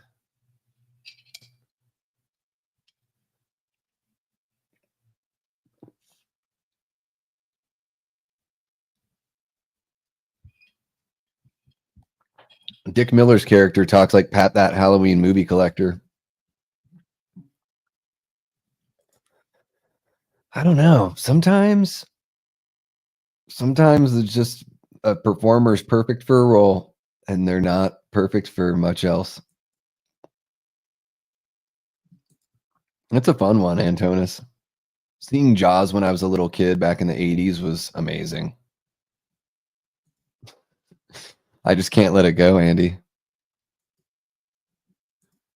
Yeah. Miller, Dick.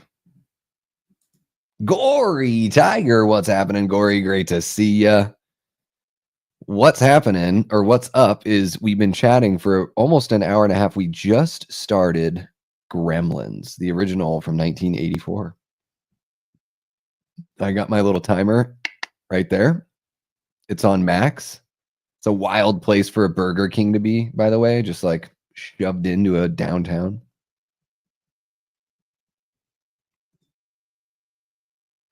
Yeah. If it's Joe Dante and if it's Roger Corman, he's the Roger Corman staple. Yeah. Yeah. I love Dick Miller. Really? He got put in the Skinamax movies in the 90s? No. I gotta check that out. What's in a name? One of our great channel members. Thanks for hopping on in and kicking it with us. Zach is good in the short film Little Willie, playing himself at a convention. Okay. Andrew Bowser. That's the Onyx, the fortuitedness. I know I'm always gonna get that wrong. Yeah, that's a great moment there. Yeah. She's good as a producer, not an executive. Yeah. She, it's having a Having a divisive agenda, man. Let's just like call it what it is. Kathleen Kennedy has a divisive agenda. Period.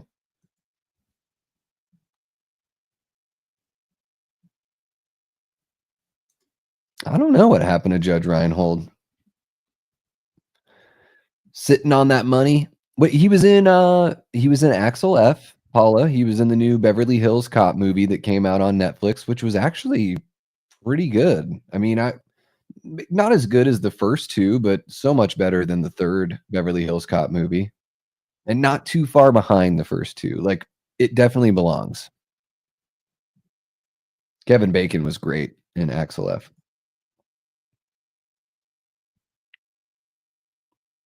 Mm, smiley face stickers. I need to look out for that.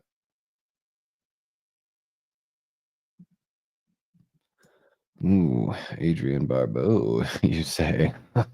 My pants just got tighter. Yeah, Phoebe's so cute, man. Just so sweet.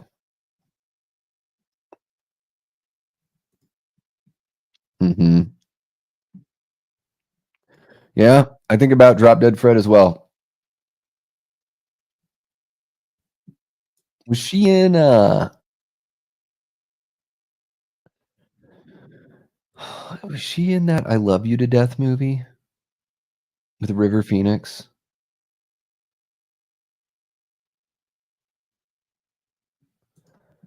I mean, I've seen that before. We're not at that part in the movie yet though, Andy, but yeah, I've seen that kinda thing before. Yeah. My name is Judge. He also, I think he had some part in, the Clerks TV show, maybe a little bit too.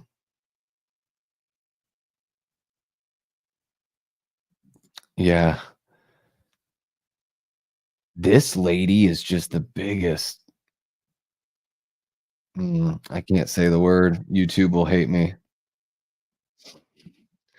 See you next Tuesday. She's dreadful.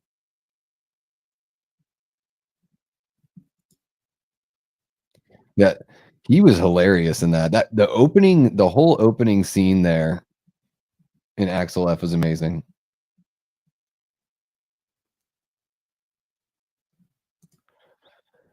I doubt that Ray movie's happening, Tyler. Everything they've said is gonna happen as far as movies go has not happened. They are basically like the Crystal Lake TV show. Yeah. No bra necessary.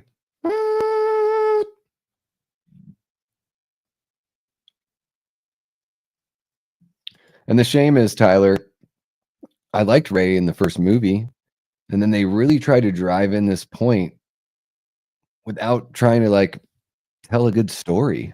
So at this point, I don't need or want a Ray story or a Ray movie. I'm over it. I wanna get as far away from that shit as possible.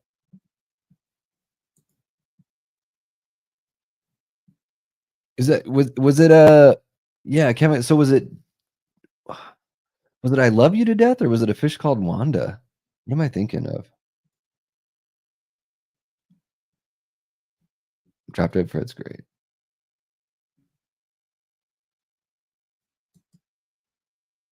No.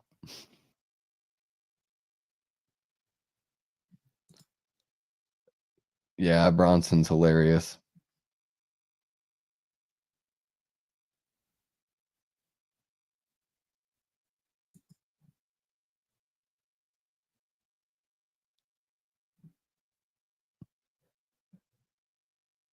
Yeah, I loved Drop Dead Fred when I was a kid.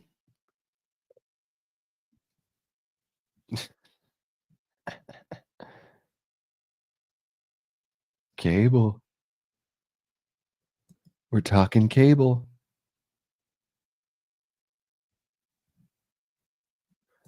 Was it Rick Mayall? Rick Mayall plays Drop Dead Fred? He's great.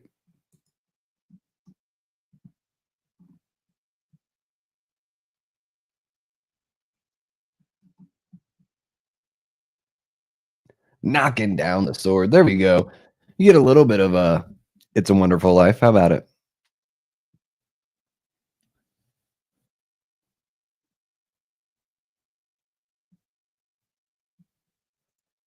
Yeah, the weird thing about um Apple devices is they don't have like the join button. So, um I wonder if I can share a link with you though, a channel member link. Let's see. See if I can figure this shit out.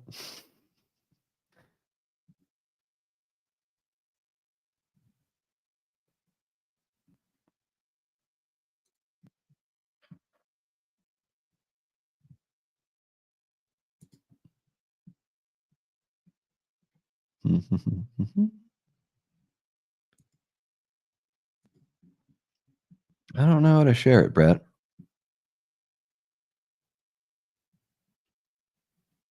Oh, there's a link in the description, actually. There should be a link. Join this channel to access perks. So if you open up the description, Brett, you can you should be, I don't know, maybe Apple blocks that as well. I'm not sure.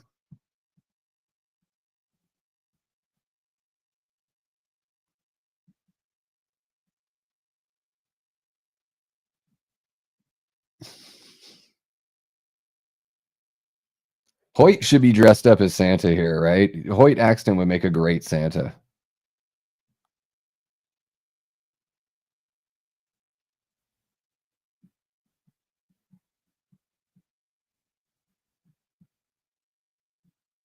There you go. Yeah, Rick Mayall. Yeah, he was in The Young Ones, which is a really funny British show from I think it was the mid to late 80s.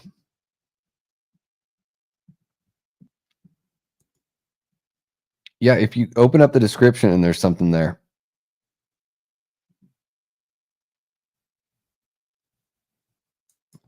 Wow, he died 10 years ago. Shit.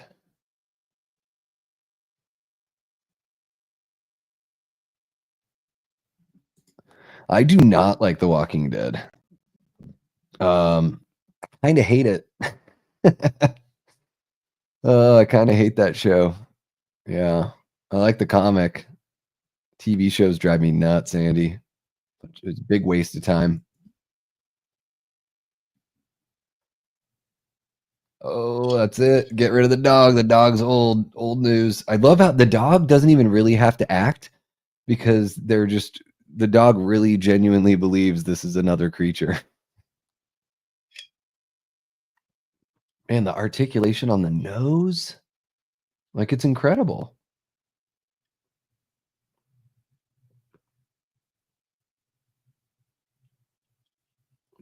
Junk store, terrible.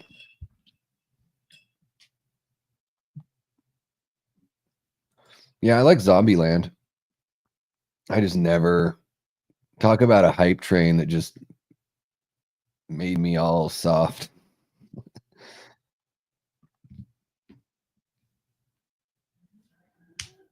Yeah, The Walking Dead is just a bunch of people arguing about what they should do in the middle of a zombie apocalypse, episode after episode after episode. It's fucking maddening, man. It struggles to tell a story. You could watch any of the Romero movies, even the dreadful Survival of the Dead, and probably have a better experience. Yeah. I'm a huge zombie fan, but Walking Dead, hate TV.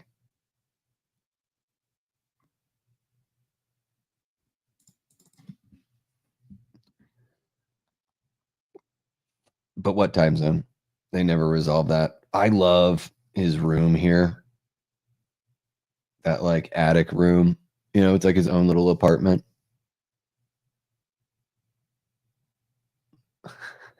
And he sings perfect, delicious vibrato. Oh, like the blood vessels in the ears, everything just looks so good.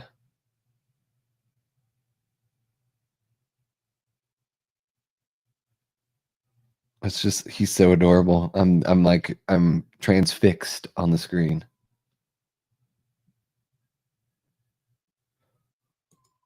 Antona says, "Okay, I have to ask, how old were you when you found out that Santa was not real and it was actually your parents?" I was 8. My parents did a really good job because I didn't suspect anything. And then it got to the point it was Christmas of 90, and my family wanted to go to midnight mass for church, and they wanted to open up the presents after midnight mass, so we can't come back to the house and it's like 1:30, 2 in the morning, and we open up all our presents, and then sleep in the next day. And so it just got to the point where they just all were like, "Hey, Dave, so this is the thing." They just broke it to me. It wasn't even I didn't get it ruined by another kid or anything like that. Not as raspy as Stevie Nicks though, right? Yeah, the first season I thought was okay. And then, Darabont left because they cut the budget in half. Um, and they sort of like walk a lot of that stuff back, pun intended. I really hate when TV shows do that. Like Stranger Things did that with season 2, where it's like season 2 is basically the same thing as season 1. Like, oh, you fucking ugh.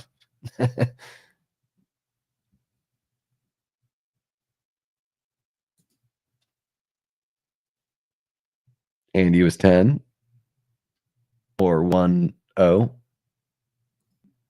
Aaron just found out, so congratulations, Antonis, but you just ruined Aaron's whole world right now.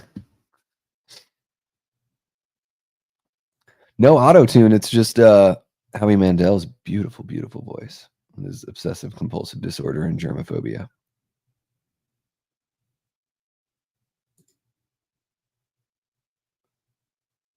Huh. Oh, join through Patreon. Gotcha. So Patreon won't reflect it over here on YouTube, Brett, but it will let me know. Where's that other chat you had? Brett, it'll let me know. And before every video and at the end of every video, I show off the Patreon card as well as the YouTube member cards. So you get a little love there. Thank you so much, man, for signing up and becoming a Patreon member. And we got little Corey Feldman. How about it?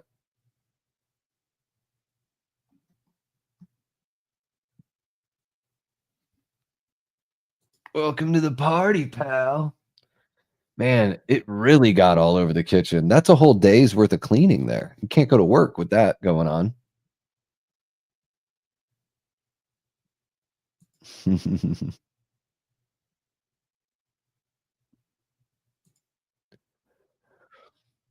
Yeah, I didn't even know they had novelizations. That's wild. I had no idea. Yeah. Yeah, at some point, the parents are just like, no, enough of this sneaking around shit." And in my family, there's 4 older kids. So and my older siblings are they're 10 and 11 years older than me, my oldest 2 siblings. So, they're, like, in college, and it's like, "Okay, it's time to just let go," you know? It's time for little Davy to grow up. I don't know if I'm ready. Not the only guy that took his shirt off around Corey Feldman at a young age.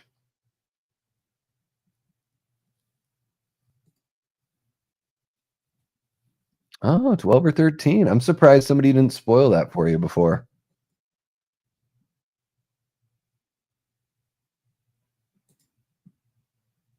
Yeah. Right on, Aaron. Yes. It starts to get insulting at a certain point. I get it, though. They're there to sell ad revenue, right? It's the nature of television is to get you to come back, which is why I think sitcoms have, been popular for so long, and to me, more digestible. But you're trying to get me to watch your like 40-minute, 45-minute episodes for how many years? Ugh. I mean, I got through Buffy. I really like Buffy a lot, but It's like I just think about all the things I could do with that time. Yeah, Feldman is something else as a singer, Brett. All right, now Gizmo's gotten wet. He's starting to get those little, you know, muscle spasms. It reminds me of like you ever see when cats like have those weird muscle twitches that just seem like out of nowhere? That's what that reminds me of.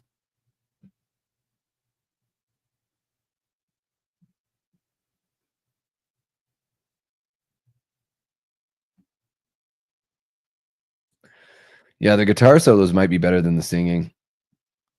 Man, the effects here are really, really cool. I'm not one of those it has to be practical kind of guys. I like a mix of everything. Um, I like everything's a tool, and so when you can um, use everything at your disposal, to make the movie the best it can be, hell yeah. But this kind of stuff is a marvel to like watch and just wonder how the hell did they do this? And so Gizmo's so sweet. Why are all of his asexual offspring such dicks? Like they're all terrible. Not there's not another sweet one. Dreadful.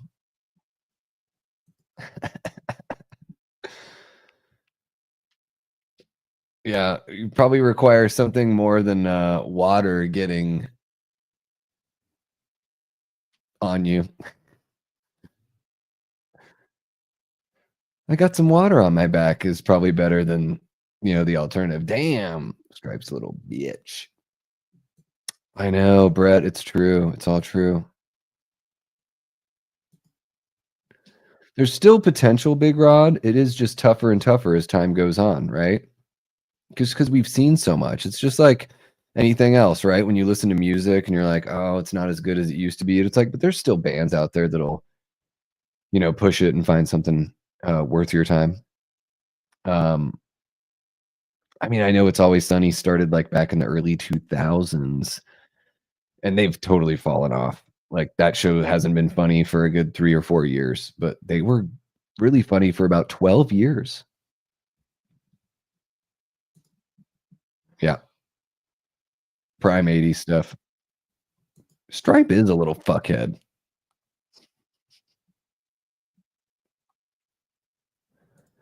Yeah, I liked him too when I was a kid. Yeah.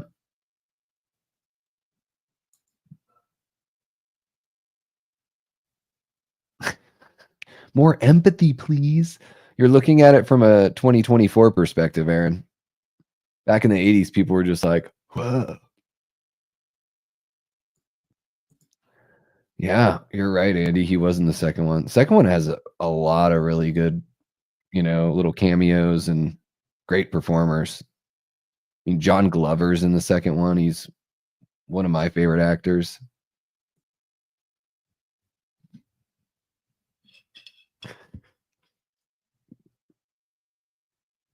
Donkey Kong, portable arcade.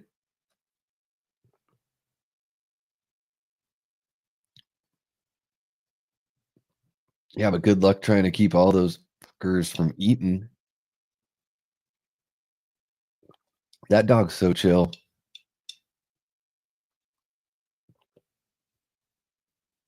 Just like Audrey, too. Ugh. Like spitting caramel or something? What was that? Butterscotch? Buttersnots?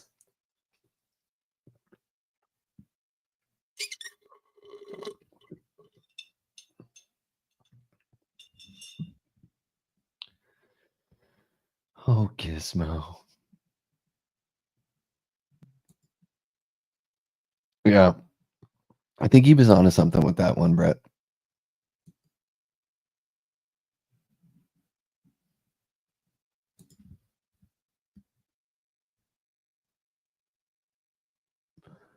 Yeah, and they're not it's funny. It's like a really cool idea, Aaron.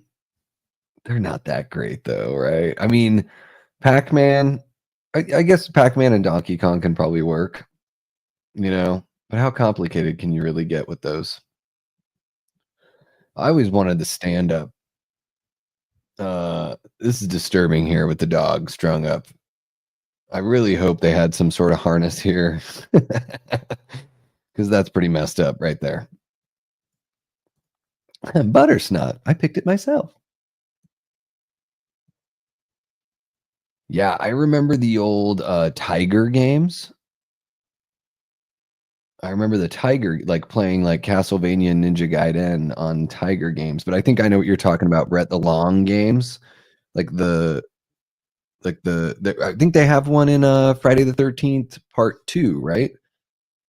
The girl with the brown underwear and the guy in the wheelchair, play some games.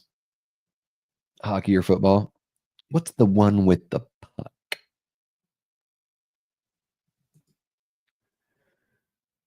I played the Gremlins 2 game by Sunsoft. Yeah, I played that one for sure.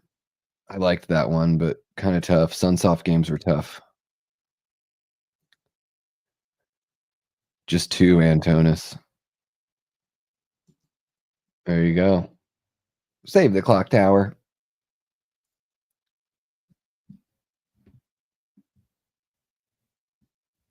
Glenn Turman plays the science teacher. Oh, the guy with the candy bar. The is it a Three Musketeers?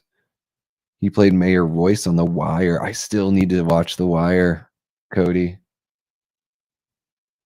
What are they doing? No, they're making more. These guys are idiots.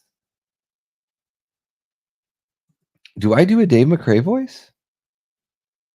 I didn't know I do a Dave McRae voice. That's what everyone says, Brett. Medley Man, I'm not sure if Medley Man's still in here, but Medley Man's been asking me to watch The Wire for a long time. I got to get on that, but it's a huge undertaking to watch an entire series.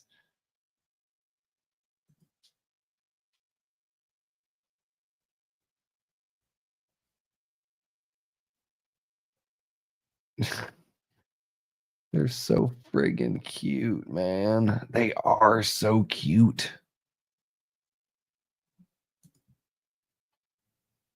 Wow, Raymond, it's when you first commented, you said you were tired. I thought you were, kind of going to head out pretty soon after that, but thank you so much for kicking it here with us for almost 2 hours, man. Yeah, if at any point you want to jump back into the replay and finish the movie, uh absolutely feel free, man. I hope you have a great night and we'll see you next time.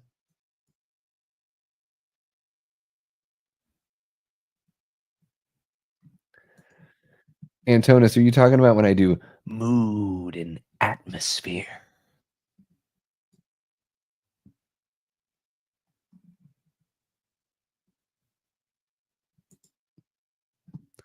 That's what I've heard, Cody, that season 3 kind of brings it back, you know?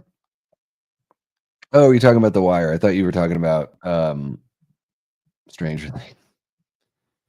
I like the first season. Second season made me stop watching the show. There you go. Medley Man's still kicking it with us. Holy cow, 20 people hanging out with us here. We are watching Gremlins from 1984, directed by Joe Dante.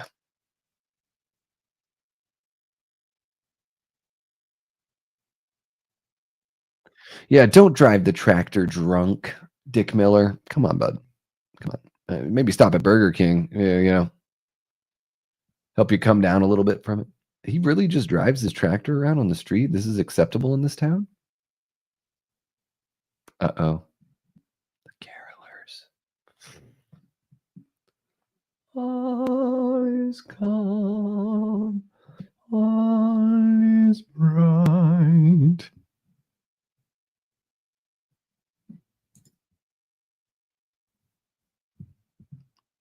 I've heard nothing but great things. Most people are like either The Wire or The Sopranos is the best show, is what I've heard. I remember that cartoon. I remember Howie Mandel from Little Monsters with Fred Savage, Ben Savage, Daniel Stern as a dickhead dad.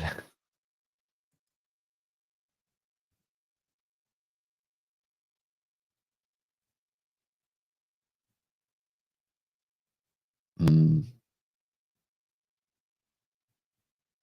Yikes.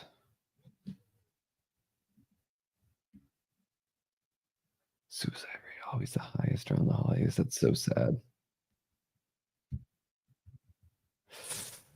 Been there.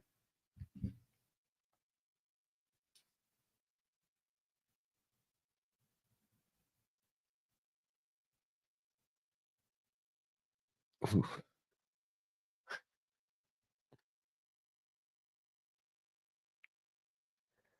Whoa, touchy, Phoebe Cates.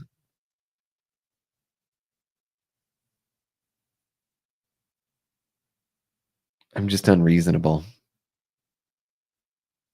I'm just a woman. No problem, Bob.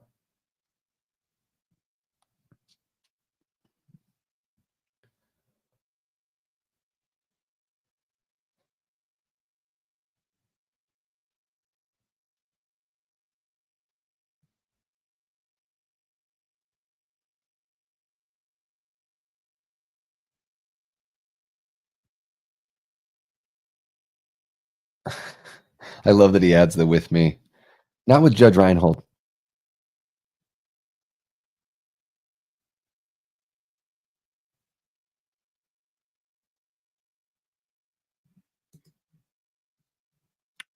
What's not to love about everything Dave does, right, Antonis? Hey, what's going on, everybody? When he does his like, in the meantime, in the between time, cheers.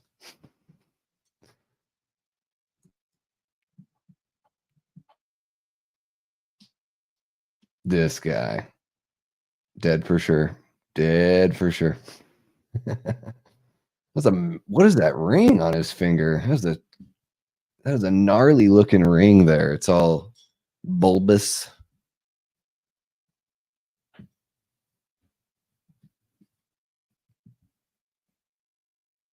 Jeez.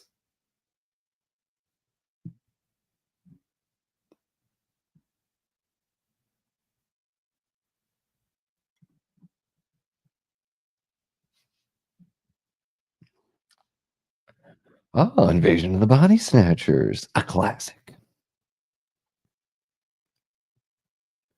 White bread sandwich, Skittles or M&Ms and a Coke. It's a good snack.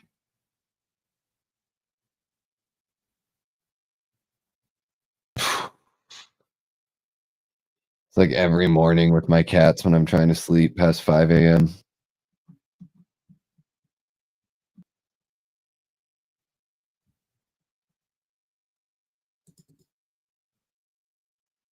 Mm-mm. Mm-mm.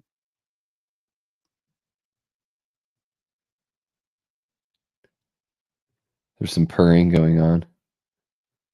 Oh, those little bastards. They're tricking him. There's the smiley face. There it is. Just a plate of chicken, no wrapping on it. Like, what is going on here with this? Somebody is going to get some sort of botulism or kind of gross. The eating,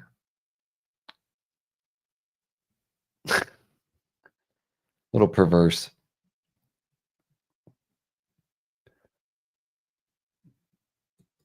I'm guessing that yeah, that's what happened. Is they already changed, and Gizmo's just pure of heart, right? He's the Jesus of Mogwais.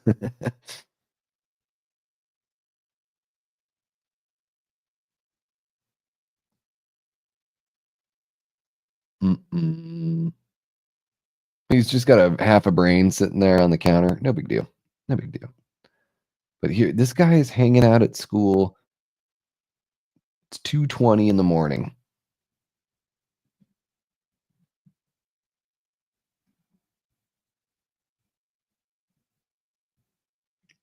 Yeah, Baltimore is absolutely a character. It's a wild town, man. East Coast is crazy.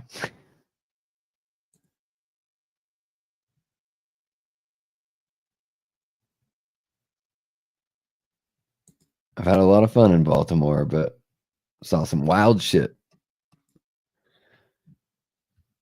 And what? Yeah, I think they just unplugged the clock. Is that what happened? Nice Road Warrior reference there on the poster.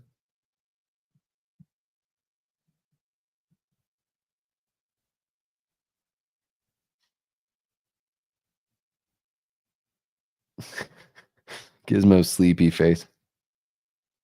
Classic. Classic. Shit. Speaking of Invasion of the Body Snatchers, and more like really, really cool, gross practical effects.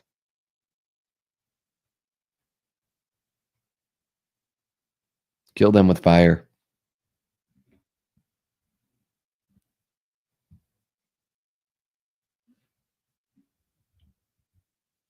Yeah.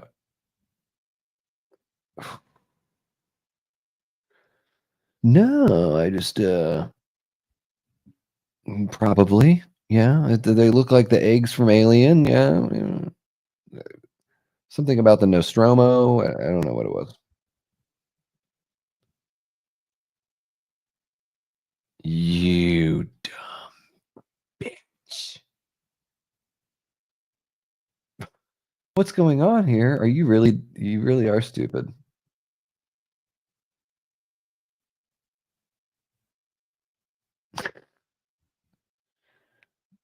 Putrid. It is putrid.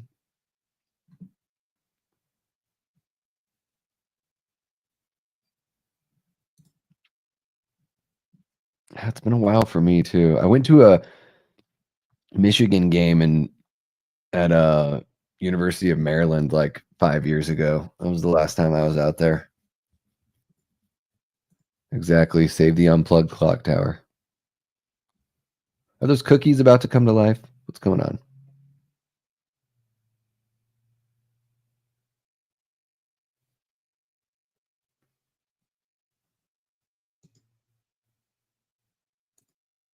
And Edgar Allan Poe.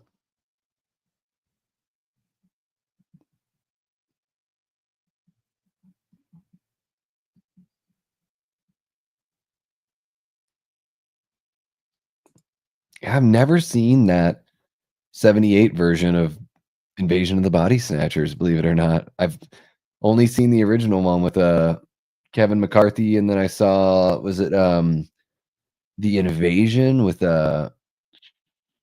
what's her face? Nicole Kidman? Oh, it's so good. They just feel so real. The pods.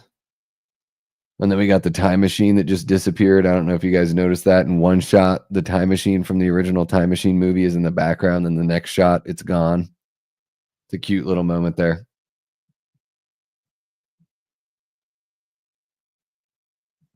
Oh yeah, Daniel Craig was in that one too. Yeah.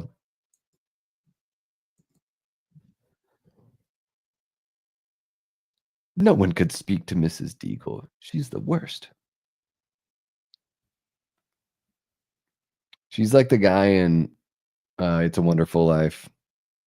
A real shitty dude.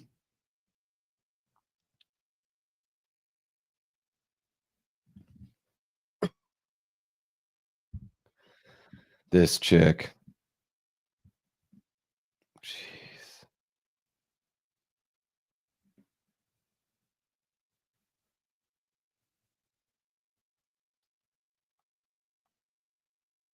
Oh, nothing beats a good old educational short.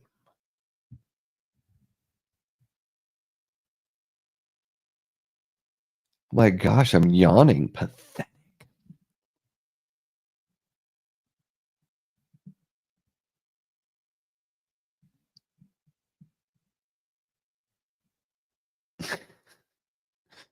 How many of you guys are watching the movie right now? Let me know. Tell me, baby girl, because I need to know.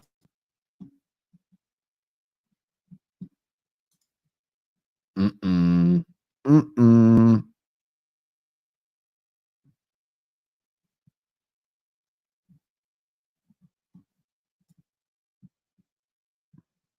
Oh, you guys have been awesome. Not only did we reach about 35 people hanging out with us at one point, but 34 likes. Pretty awesome. Way to go, guys. We've whittled it down though. Now that we're watching Gremlins and we're not just talking, we're down to about 14 people. That's all right. It's the core 14 people. And it is late. Holy crap. About 1:15 on the East Coast right now.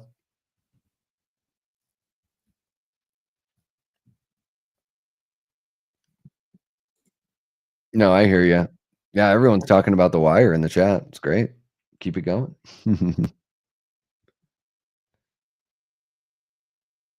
Kiss my ass, kiss his ass, kiss your ass. Happy Hanukkah.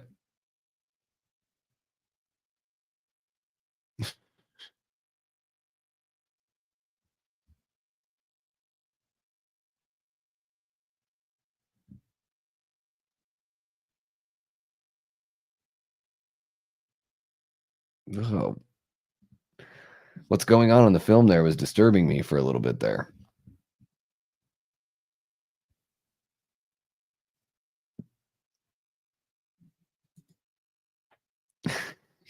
Yeah, they're vile creatures.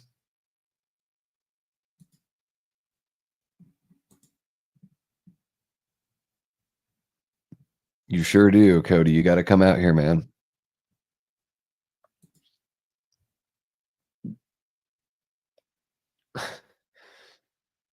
Yeah. Yeah, Gizmo's like, my kids are going to kill me.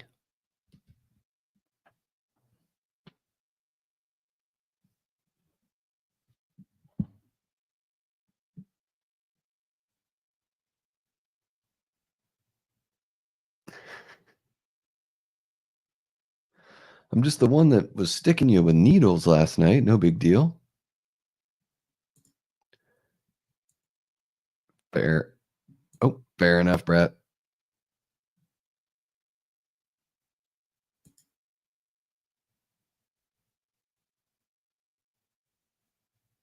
Yeah, man. Visit us all.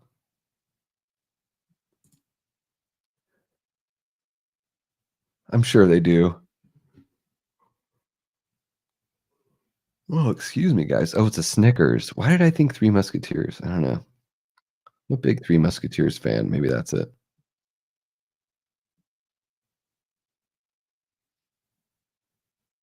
But yeah, I'm sure they all have names on the, within the canon. I don't know if we ever hear those names.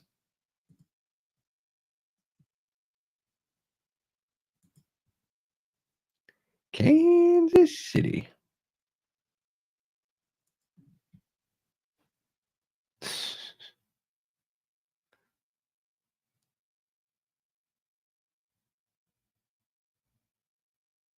I just want to do a vivisection. No big deal.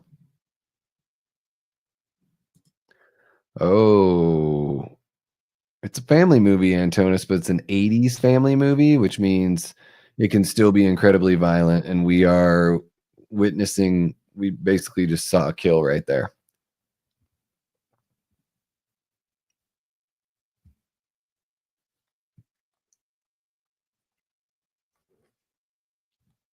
But yeah, this was one of the movies, Antonis, like Indiana Jones and the Temple of Doom and Gremlins were the two movies that really pushed the PG-13 rating into existence. Spielberg was produced both movies, and they were both going to be R-rated.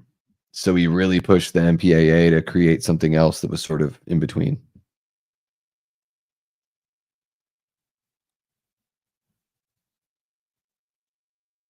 Ooh, little scratch on top of his, and your hands are probably all dry because it's the winter.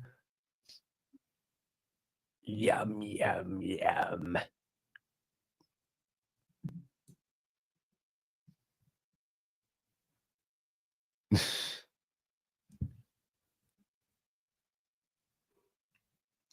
There you go. He's eating the test tube.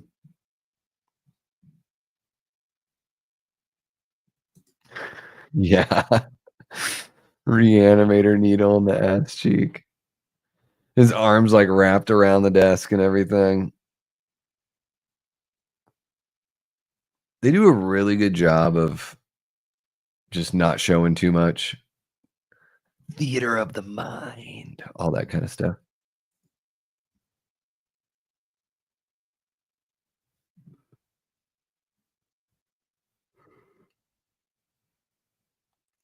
Is he gonna turn into a gremlin now because he got scratched by one? What the hell? How'd you get in there? Just throwing random shit.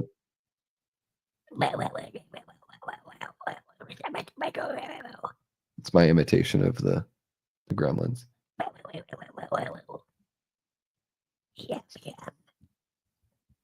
Mm-mm. Oh, poor Gizmo. He's just too cute. Isn't he the cutest? He deserves all the love. I don't care. Full stop.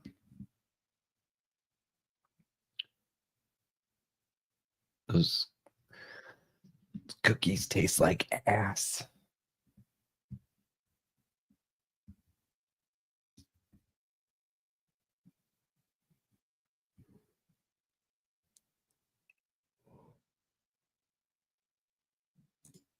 Oh, yeah. Oh, Michael Winslow can do anything with his voice. This is back in the day too, where carpet was on every floor surface, regardless. He's like carpet in the bathroom, carpet in the kitchen, carpet everywhere.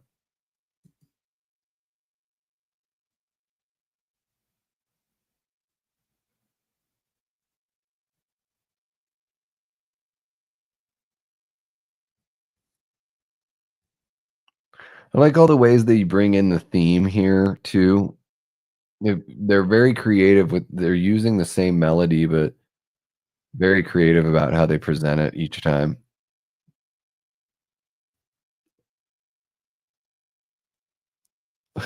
He just said phone home. It does, yeah.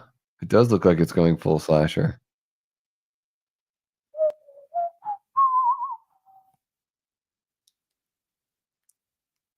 Into the little lamb. Good shit.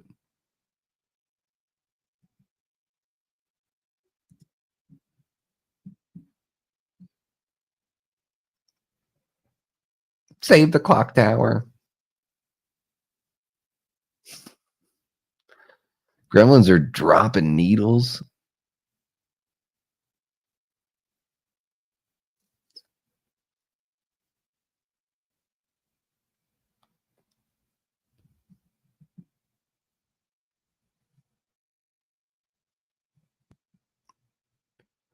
You guys spoiling The Wire now in the chat?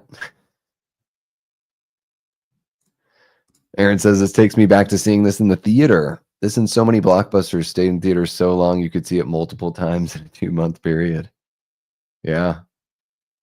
But the only yeah, because you'd have to wait so long to see it on VHS, and even back then that was when like it was still beta in VHS, and it was yeah, it was a lot different back then for sure.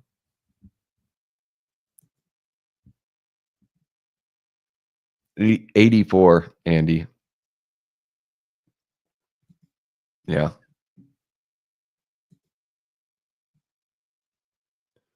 This was our first like real shot of the full on gremlin.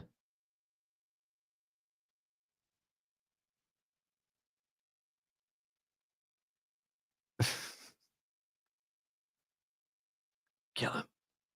Get him. Get him. Oh,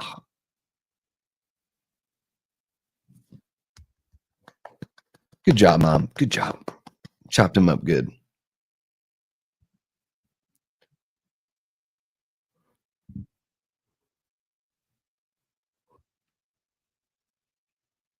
Like their little breakfast nook that they got there, little, you know, little half booth. Mom is getting it done. It's a family picture. No.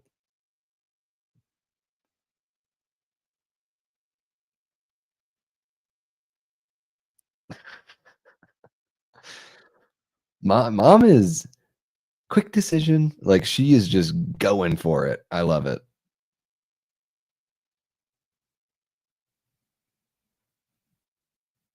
There you go. Double knife.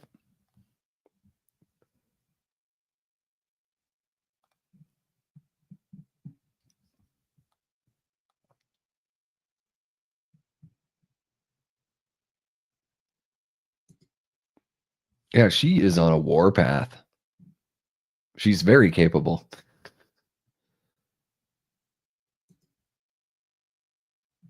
Yes.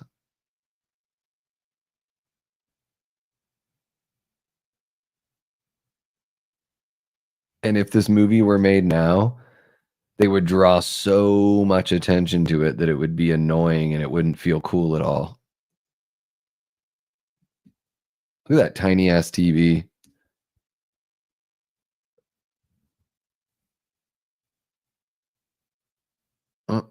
It's a diversion. Look out.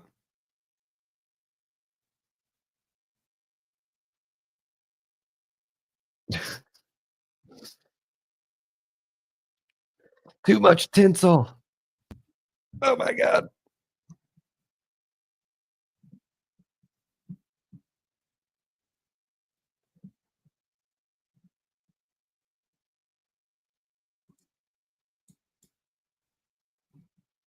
Run, Billy, run.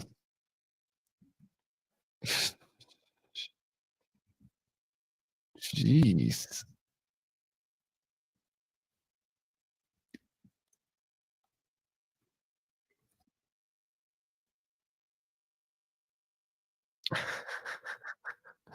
You just cut its head off?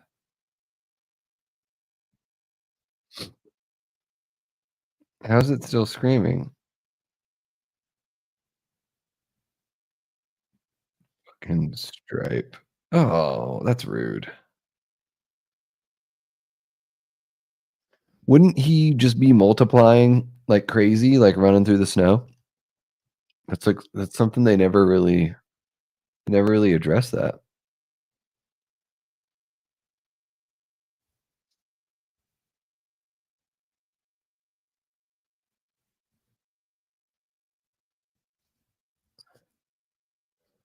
I was attacked by a gremlin?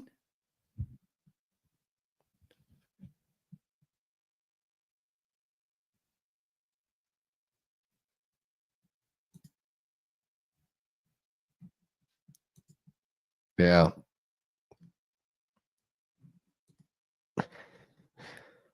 My brain's shutting down as well, Andy. It is wild, man. This movie's crazy. Well, don't they sort of do that?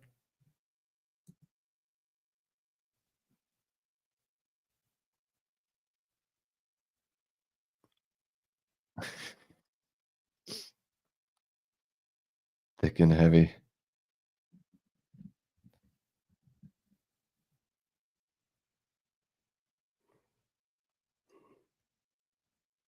But yeah, wouldn't walking through the snow just make him multiply? It's water. No, I guess water's in our air too, if you're going by signs logic or anti-signs logic.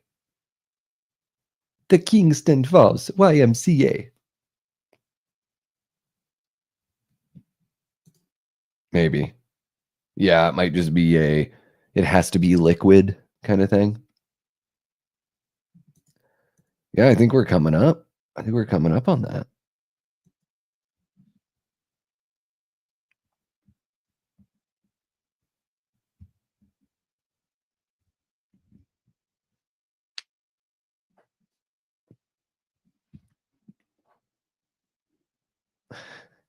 Gotta love Gizmo. Gizmo in a backpack.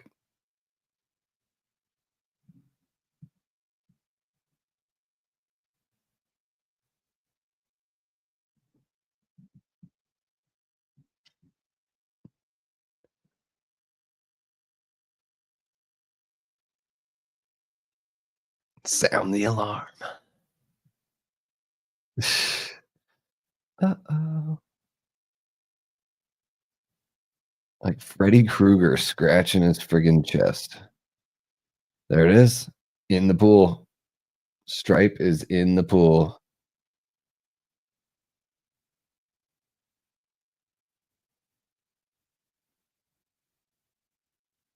Such a cool effect. The strobes and the dry ice or whatever and everything. It's so awesome.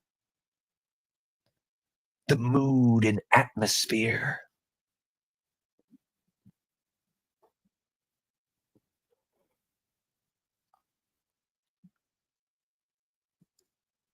Very similar, yeah. Yeah, yeah, you're right, Andy. It has all that the creative gremlins. Yeah, that they did a sequel and they didn't just rehash. Like they found a creative way to do it. It was great. There's like the Tony Randall gremlin as well.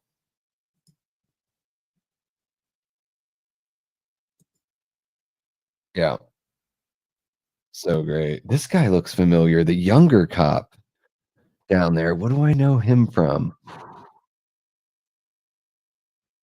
Looks really familiar.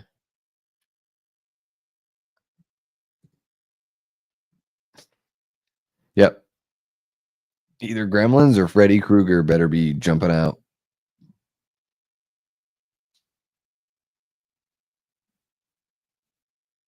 Yeah, it's always that. It's true. Yeah, until the sun comes up or something. After midnight until the sun comes up, something. The one that's like the talk show host.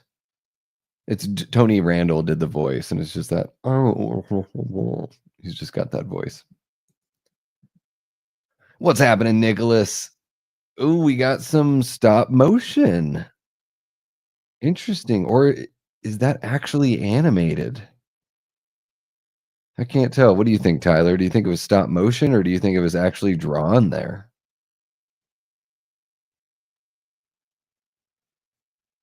Scooty boop doo. Boop boop boop. How you doing, Nicholas? Thanks for joining in. We are watching Gremlins from 1984. I am struggling to stay awake, but the people wanted it, so we're doing it.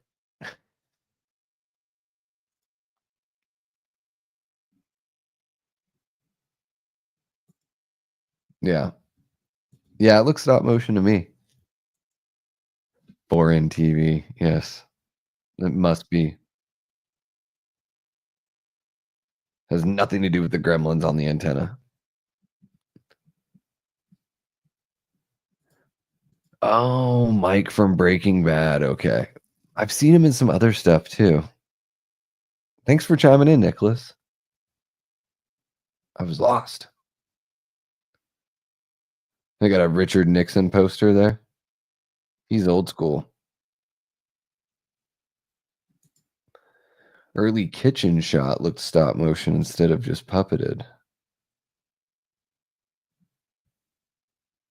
Early kitchen shot. Trying to think of what it might have been. I must have missed it when it was on there. But yeah, a good mix of everything here. Well, yeah, claymation would be like, yeah, stop motion.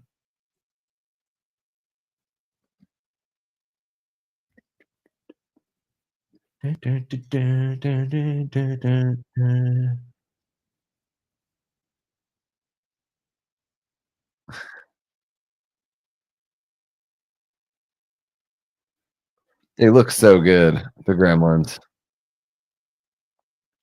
So much articulation. The red eyes. I don't think the front door is going to stop him, bud.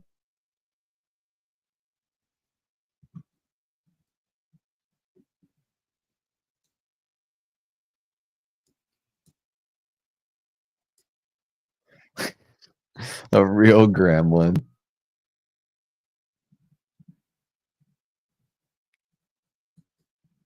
Yeah, they were shooting that show when I lived in Portland.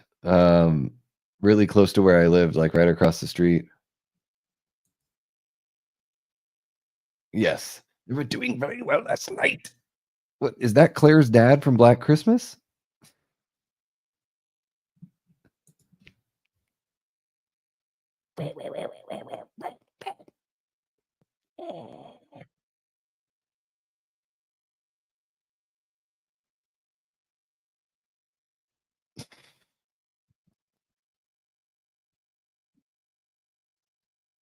Yeah, hobgoblins can drive a golf cart. I've seen that. I've seen that Hobgoblins movie. I'm a huge Mystery Science Theater fan.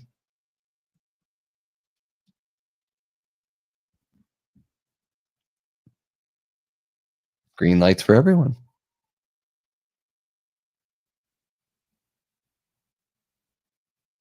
He's a patriotic Mogwai. Oh my gosh. Swear I didn't remember that line. I think that guy was he in Yellowstone as well? I think that cop might have been in Yellowstone. I think he's one of the Forest Service guys in Yellowstone. Imitation of a Gremlin.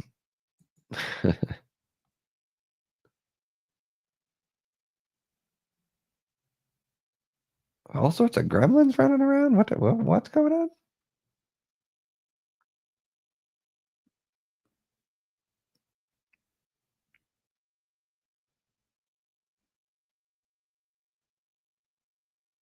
The donut shop's closed.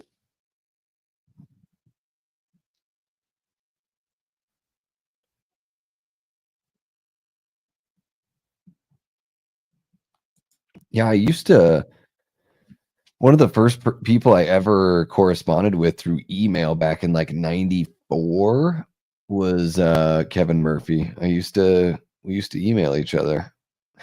Was a big fan of maybe 95, 94, 95, something like that when I first got into Mystery Science Theater. Yeah, I think he's in I swear he was in Yellowstone. Absolutely, Paula. Thank you so much for hanging out with us.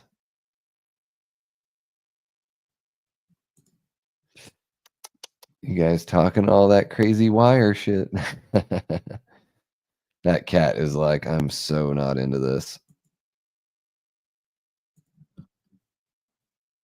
I have to tell my cats to stop that all the time too.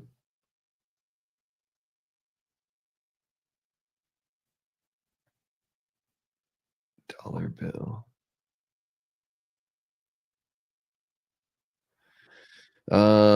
This house is in disrepair. This is pretty rough. This is a hoarders episode waiting to happen here.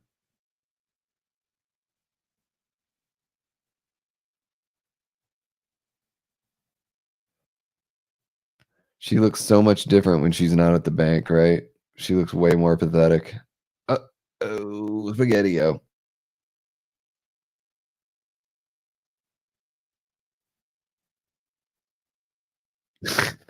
How do they know their own theme song? How do they know that? Are you rewiring everything? This guy's a genius. Yeah, put more locks on the door, why don't you?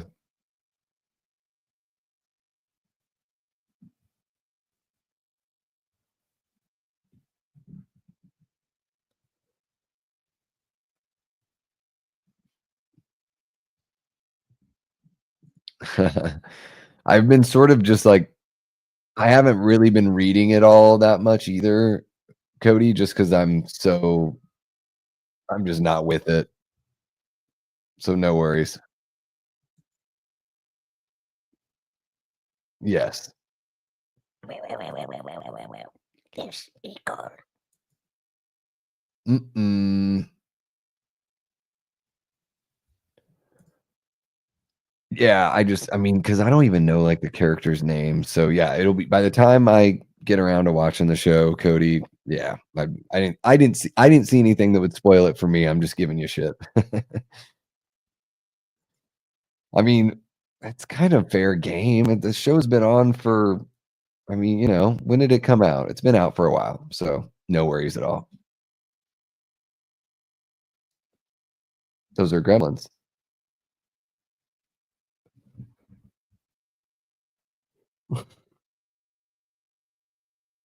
Back then, you had to actually roll up the window too.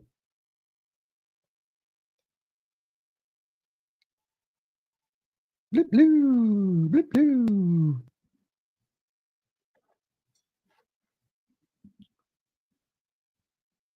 There you go. Feldman's still in the movie. I kind of forgot about him, not gonna lie.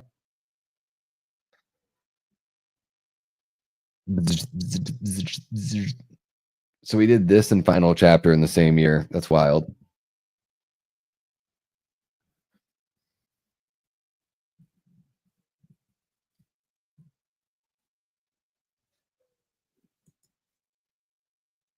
Oh, yeah, yeah, yeah. Little spoiler on that one.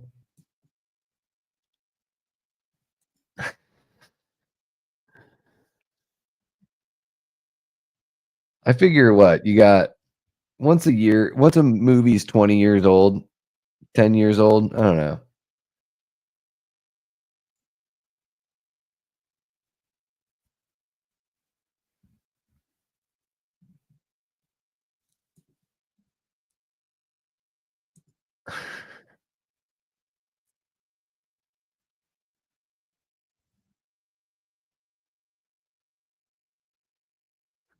Who does Rockin' Ricky's voice? Somebody let me know in the chat.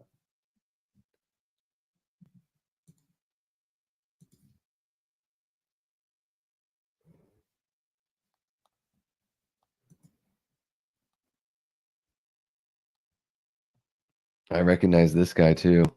Is it like Twilight Zone episodes or something? This redhead old guy.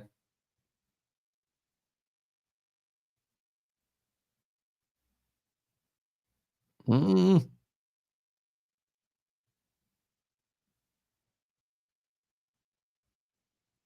broken ashtray.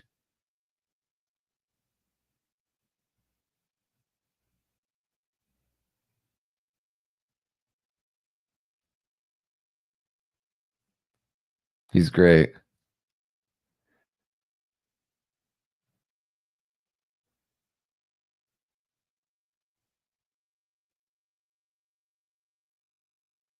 Smokeless ashtray.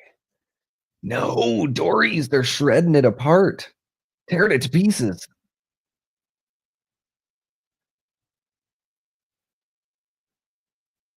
I love that Phoebe Cates is like, they're being respectful enough to where she's just feeding him, she's just giving him drinks and trying to deal. This is probably how most ladies feel as a cocktail waitress or bartender right here.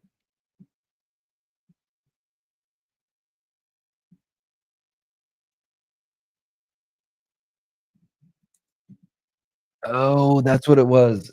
Okay, yeah, because I remember seeing the Indiana Jones looking billboard. Yeah.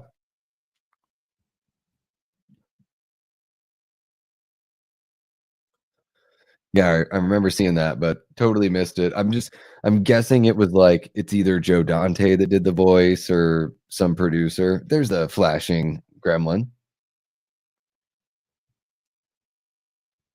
Stomach filling with beer. That's not how you play billiards. Oh, is that the Star Wars? That's the Death Star run there?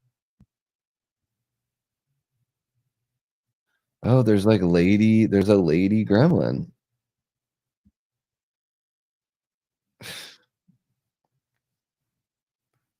A family picture. I bet, Dean. I bet it is. Yes.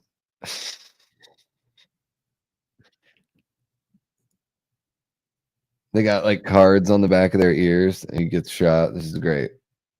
Stripe is Stripe's the man. Let's just say it.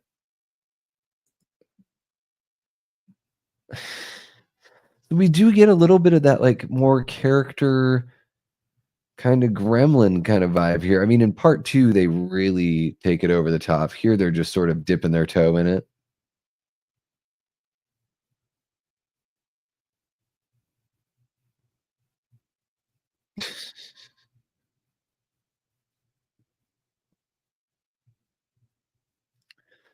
This guy's like, I'm just too serious for this cat.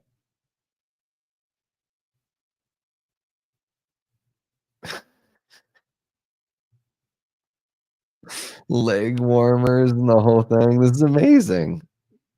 Yeah, for this movie being such a big hit when I was a kid, I definitely haven't watched it as much as I probably should have, because I probably haven't seen this movie in 2 or 3 years, you know? It's not an every year watch for me. Maybe it should be. I don't know.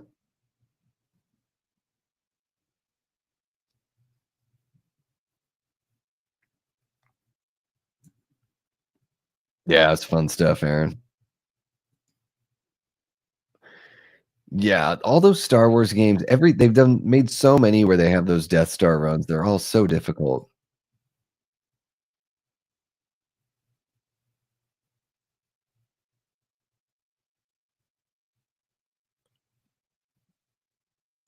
There you go, a little bright light action. Just turn on the lights, turn on the house lights. I mean, if all that does is knock him over, it doesn't kill him, right? Is it killing him?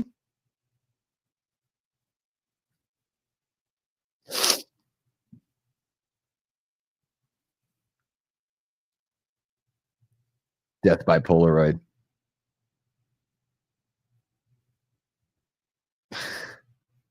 Zzz, zzz. Whoa!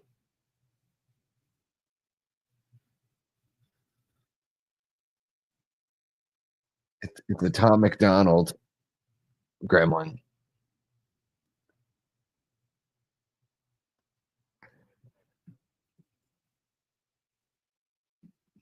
Yeah, it's gotta have been a few years. I have this one on I have like a Blu-ray 3-pack that's Gremlins, Gremlins 2, and Goonies. Um, I haven't watched it, yeah, a few years, couple few.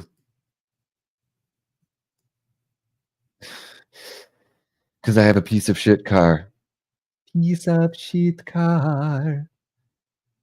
And the whole town is just absolute mayhem. Save the clock tower.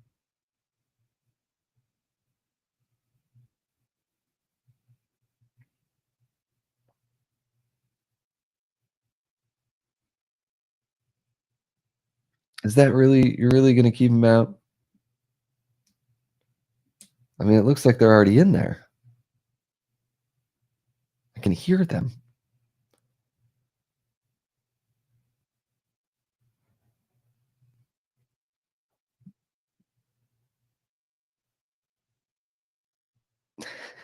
They come from Gizmo's back.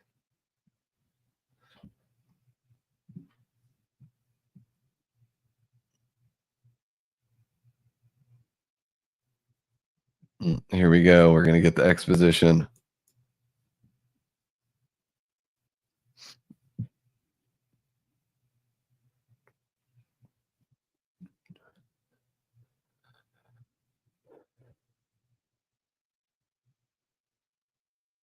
This is like the intro to Christmas Evil.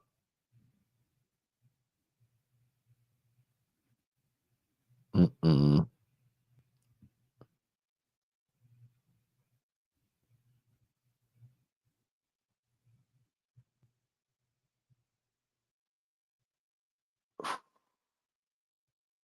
This is again a family picture.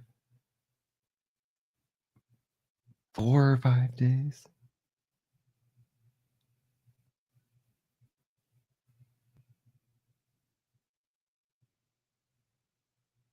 They're playing Silent Night in the background. Oh my god. This is so heartbreaking.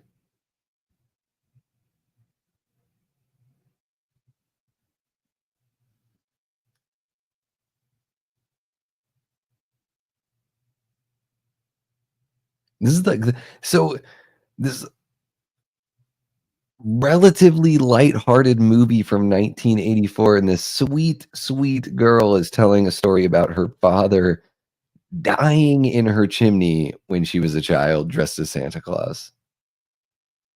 It is so effed up.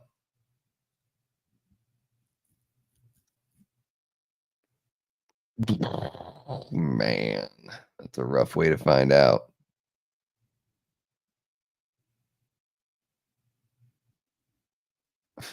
Just take these cartons of cigarettes and all this oil.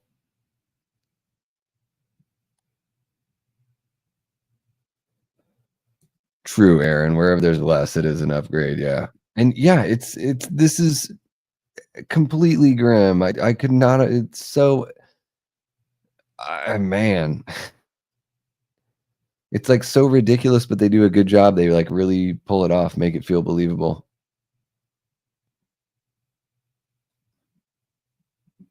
Oh, Dean got the WB Diamond Deluxe Blu-ray edition, 30th anniversary with new bonus features. Nice.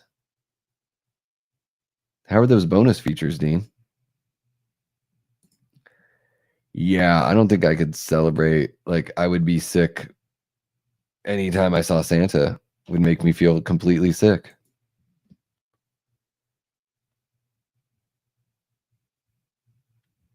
More minor key Silent Night. This is the same road that the movie theater at the end is the same spot where the DeLorean drives down.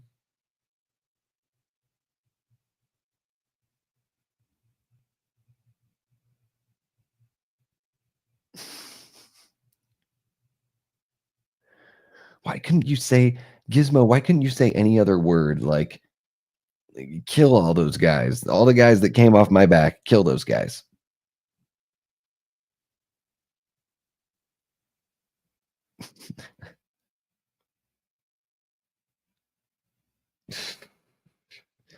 I guess at least the plus side is after they've turned into gremlins, it doesn't matter when the hell they eat, huh?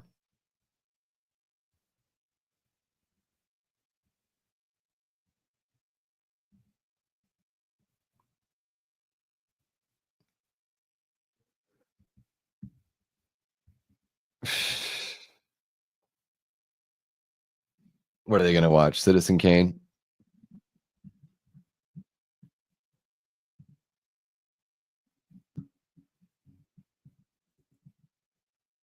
Making of and creating the creatures? Nice. Motion comics? Oh, sweet. Yes, and more. Are there commentaries? Anything fun like that on there? Yeah, they could.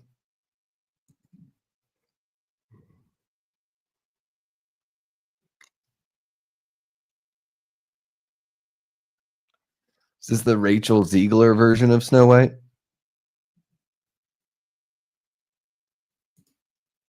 Thank you so much for kicking it with us, Leanna. Have a great night.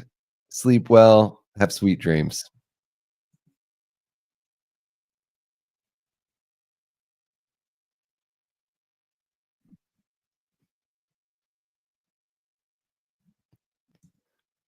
Yeah.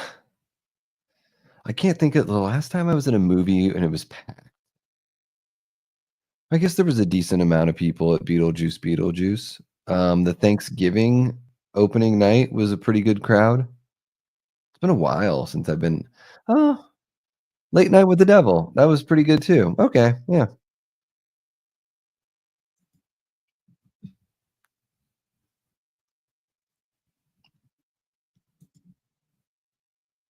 Mm. I'm a sucker for commentaries, Dean. I love commentaries. Love them. Yeah, it is the sing along version.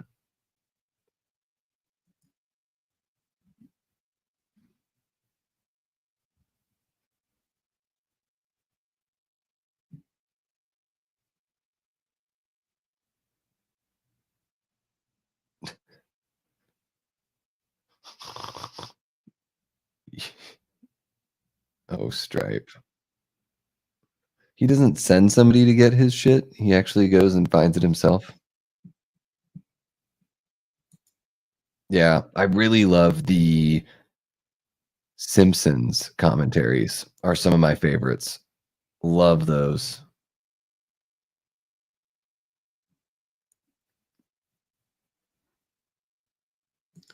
Especially the ones with Dave Merkin on them when he was producing. Dave Merkin is my favorite producer, showrunner of The Simpsons. He also directed Romy and Michelle's high school reunion, which is fucking awesome. And blow this bitch up.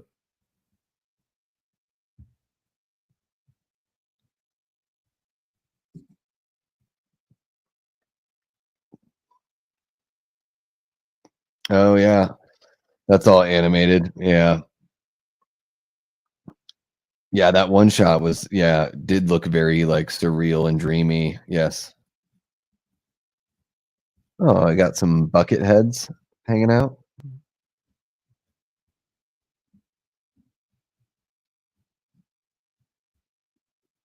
Yeah, they're so much fun, Paula. Like I love watching movies that I've seen a million times and hearing the filmmakers, they bring some extra insight. It's really cool. Yeah, that movie's so funny, Tyler. One of my favorites.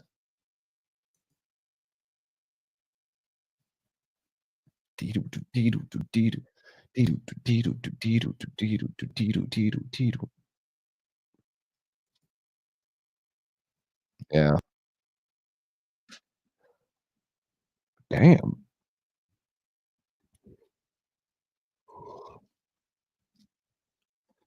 Well, we all gotta go sometime. Yeah, they just blew the damn thing up.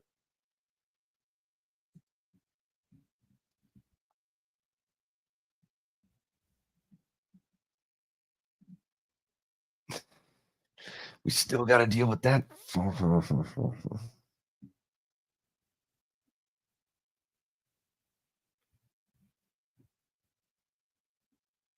I mean, at some point, Gizmo, you gotta step up and do something here, bud. Come on. Yeah, just go ahead and break the light too. You didn't need to do that, did you, Billy? Kind of a dick move. He hates neon.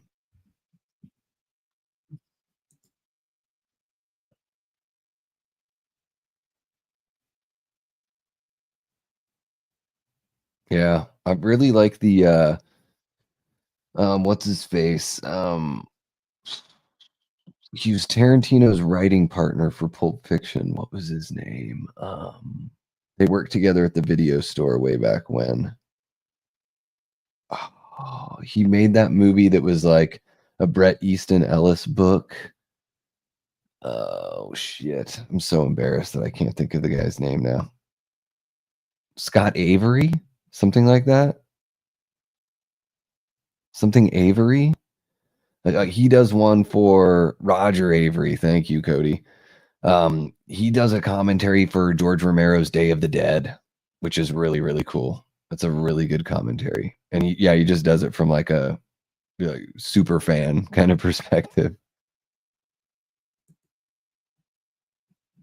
Uh, that was the Three Musketeers. Okay. I mean, don't get me wrong. I understand. Snickers is more satisfying. Love myself at Three Musketeers. I gotta tell you. Big fan of Milky Way as well. Yeah, what was that movie he did? Like Rules of Attraction or something with James Vanderbeek and James Vanderbeek like plays Patrick Bateman's brother or something like that. It's some loosely connected to American Psycho.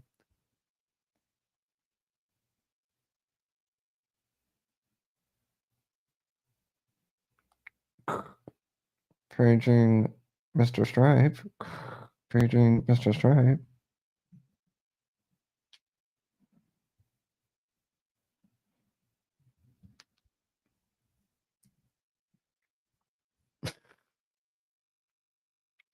Ooh, Barbie. Midnight Barbie. Good old fashioned toy store. Those just don't really exist, do they?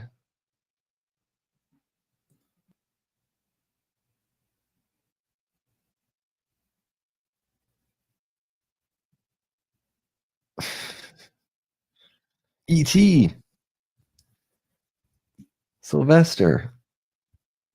I think that was Bugs Bunny too. Yeah, oh Bugs Bunny.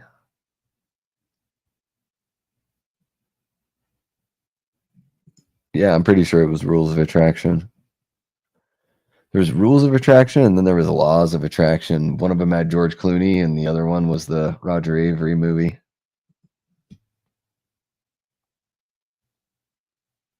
More Bugs Bunny.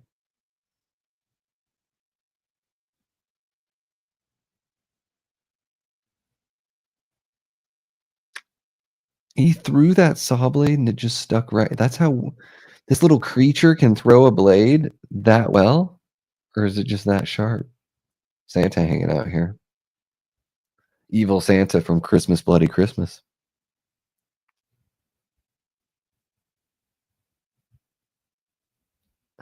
Oh, Gizmo, just the cutest friggin' thing.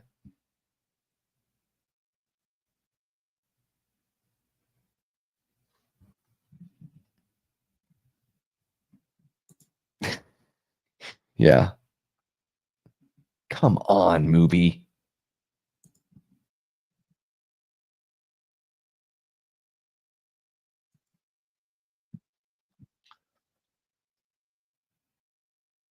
Oh no. He's got a case of the ashes. He's falling back into the bookcases and the shelving. So it's daylight now at this point? Is that what we're led to believe?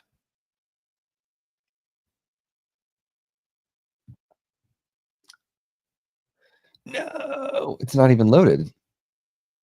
Oh, it was. Jesus. Good old fashioned ghetto blaster.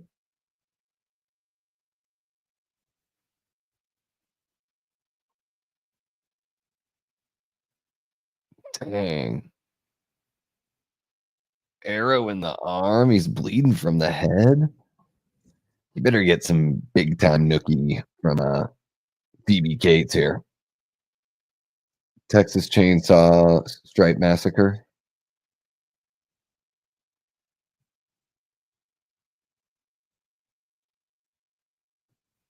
This guy's a menace.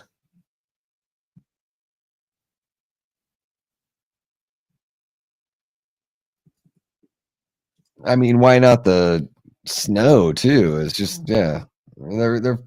They're flying pretty loose here with the rules.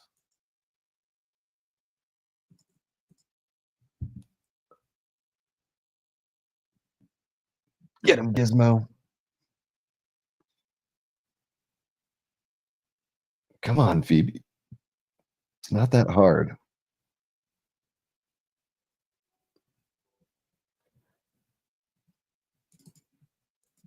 So it's just any bright lights can kill him,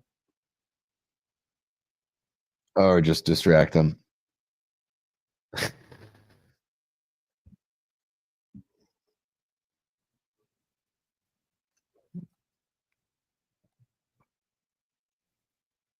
Oh my gosh, the bird sound. That's pretty cute. See, it is a kids movie, right? Regardless of all the killing, it's a kids movie. Oh, what a little bitch.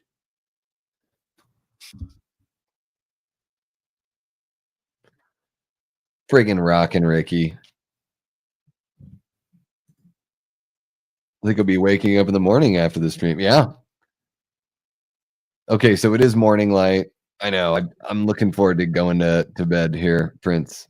It's been amazing hanging out with everyone, but 3-hour stream all by yourself can seem very long. But I love you guys.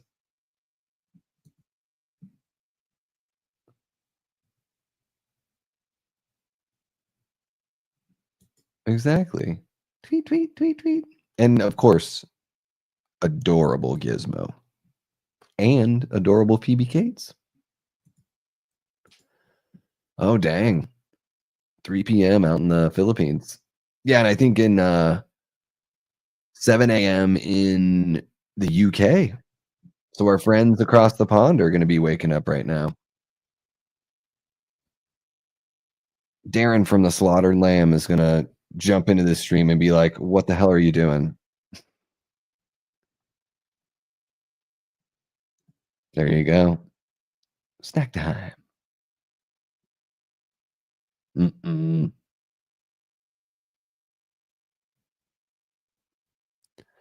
It is nice. I like that in movies where you have, like, that sorta character that sort of plays as, like, the in-movie narrator, like, they're actually a character within the film. I like that.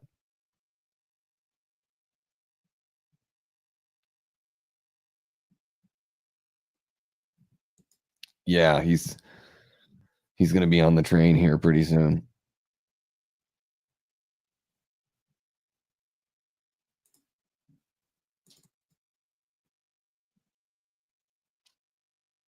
There you go.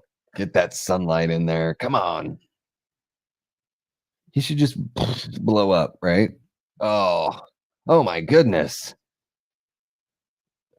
I'm melting. It's like the, Last Crusade drinking from the wrong cup. Oh, and the dog's like, "I'm gonna eat this mother." Let's all go to the lobby. Ooh, Evil Dead white eyes.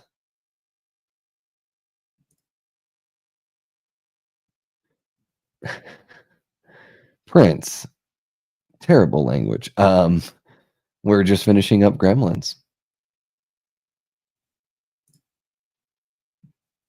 Yeah. There was one time that he jumped in when I was on really late. It was like, must have been like 6 AM, uh, UK time. Exactly like vampires. Yes. Yeah. No sunlight. Don't feed a vampire after midnight.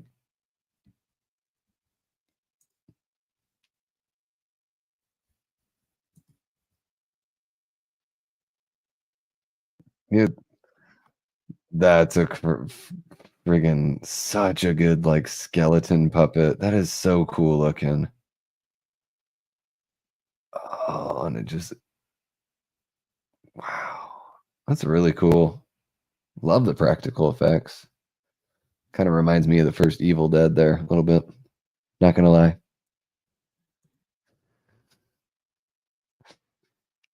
I'm just giving you shit. Yeah, and you can always use CG to just enhance things, that you do practically.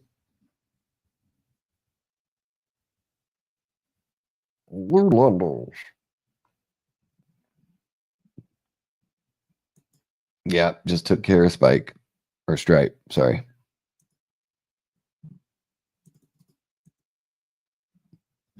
And it's all Hoyt Axton's fault. Mm, mm, mm, mm, mm. Oh my gosh.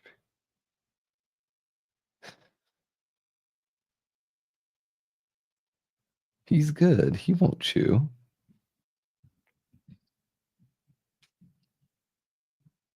This guy just broke into the house. I'm taking your gremlin back. Sorry, your Mogwai.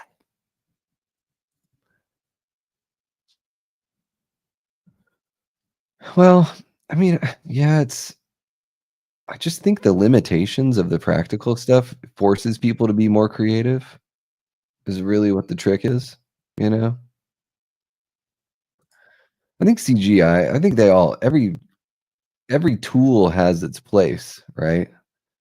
When it's the only thing that you see is just CG, it seems to be most people can like it's apparent to most people, they can notice that. When you blend a CG effect with something that's practical, or like we were, the stop motion and all that. So that like even in this movie, they use different, types of special effects. I feel so bad for Billy here.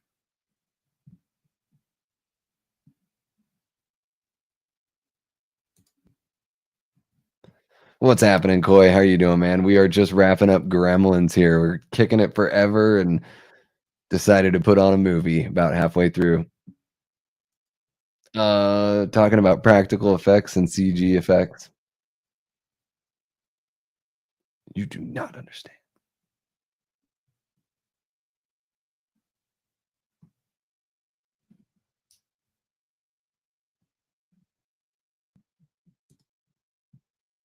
That mess that was the remains of Stripe looked like food residue after being baked for the 4,000th time on the turntable in your microwave. Yeah, like a little bubble popping up.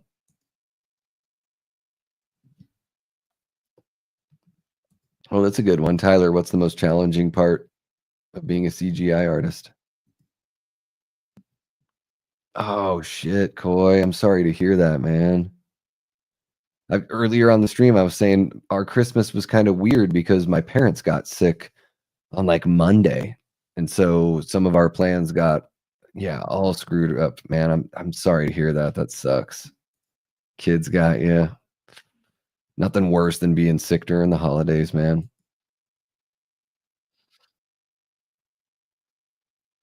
With great mogwai comes great responsibility.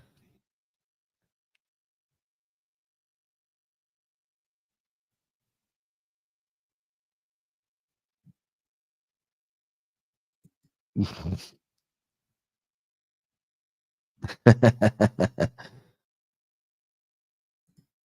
too funny. It's true. Yeah, the mogwai is better off being with somebody that respects and understands the rules. Yeah, man, feel better. In fact, I've coughed a few times on the stream and I'm getting a scratchy throat and I'm worried because I was around a few of my sick relatives on Christmas Eve. So once this all wraps up, I'm gonna hop off pretty quick and get as much sleep as I can to make sure I don't wake up sick tomorrow.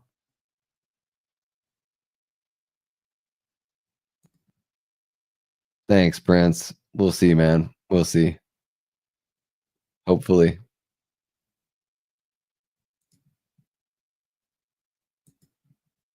I like Gremlins 2 a lot too. Yeah. Hoyt Axton's amazing voice there. And they want us to watch Gremlins 2, just like that. So, Paula, I don't know if you're hanging out in the chat, but I will not be able to watch another movie. I am dead friggin' tired. It's just after midnight here, so I better not eat or I might turn into a gremlin. You guys have been absolutely amazing. Hopped on just over 3 hours ago. Did not expect to be kicking it for this long. If I'm seem kind of quiet, it's because I don't want to wake up anyone in the house. But really appreciate everybody that kicked it with us here live. You know, at one point we had like 35 people in the room hanging out with us. That's crazy. Hanging out on the stream. Appreciate everyone for voting in the polls we put out today. Jumping on this last minute stream that it was just done on a whim, and it's been kind of a weird, rough December here, for me, personally and everything. And having you guys jump in here really does cheer me up. So I appreciate the hell out of that. You guys are awesome. Really appreciate, Cody for throwing out the $2 super chat. We got Brett signed up as a Patreon member tonight, and Dominic, is it Dominic Johnson? I could be messing up that name. Signed up as a channel member as well. So really appreciate the fresh support coming on in. So thankful for you guys as subscribers, channel members, Patreon members, all that great stuff. Shout out to my Death Squad mods tonight. I believe we had Eli Cortez, Leanna Bevy Rage, and Cody Snyder kicking it here with us on this lovely Thursday night. Yeah, Paula, we will watch that. Maybe next year we can watch Christmas Vacation together. How about it? Let's mark it on the calendar, and we'll take care of that here in 2025, here in 12 months or 11 and a half months. Let's call it that. Hey, really appreciate it.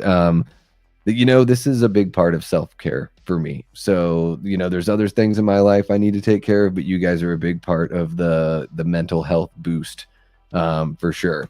So really appreciate you all for hanging out. That is going to be it for this epic 3-hour stream. I don't know when I will be back, other than let's plan on something for New Year's Eve. I will put together a stream and share it on the community tab. So make sure you've got those notifications set if they aren't already. If you haven't clicked the like button, go ahead and do that for me. It really helps out the channel, helps the stream. Subscribe if you haven't. Share the channel with somebody that you think might dig this kind of content. That is massive for us.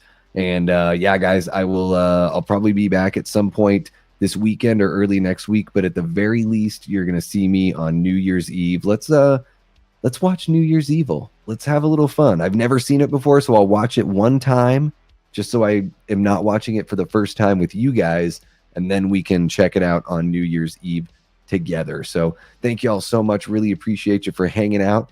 And until next time, I've been and will continue being Davey Deathray.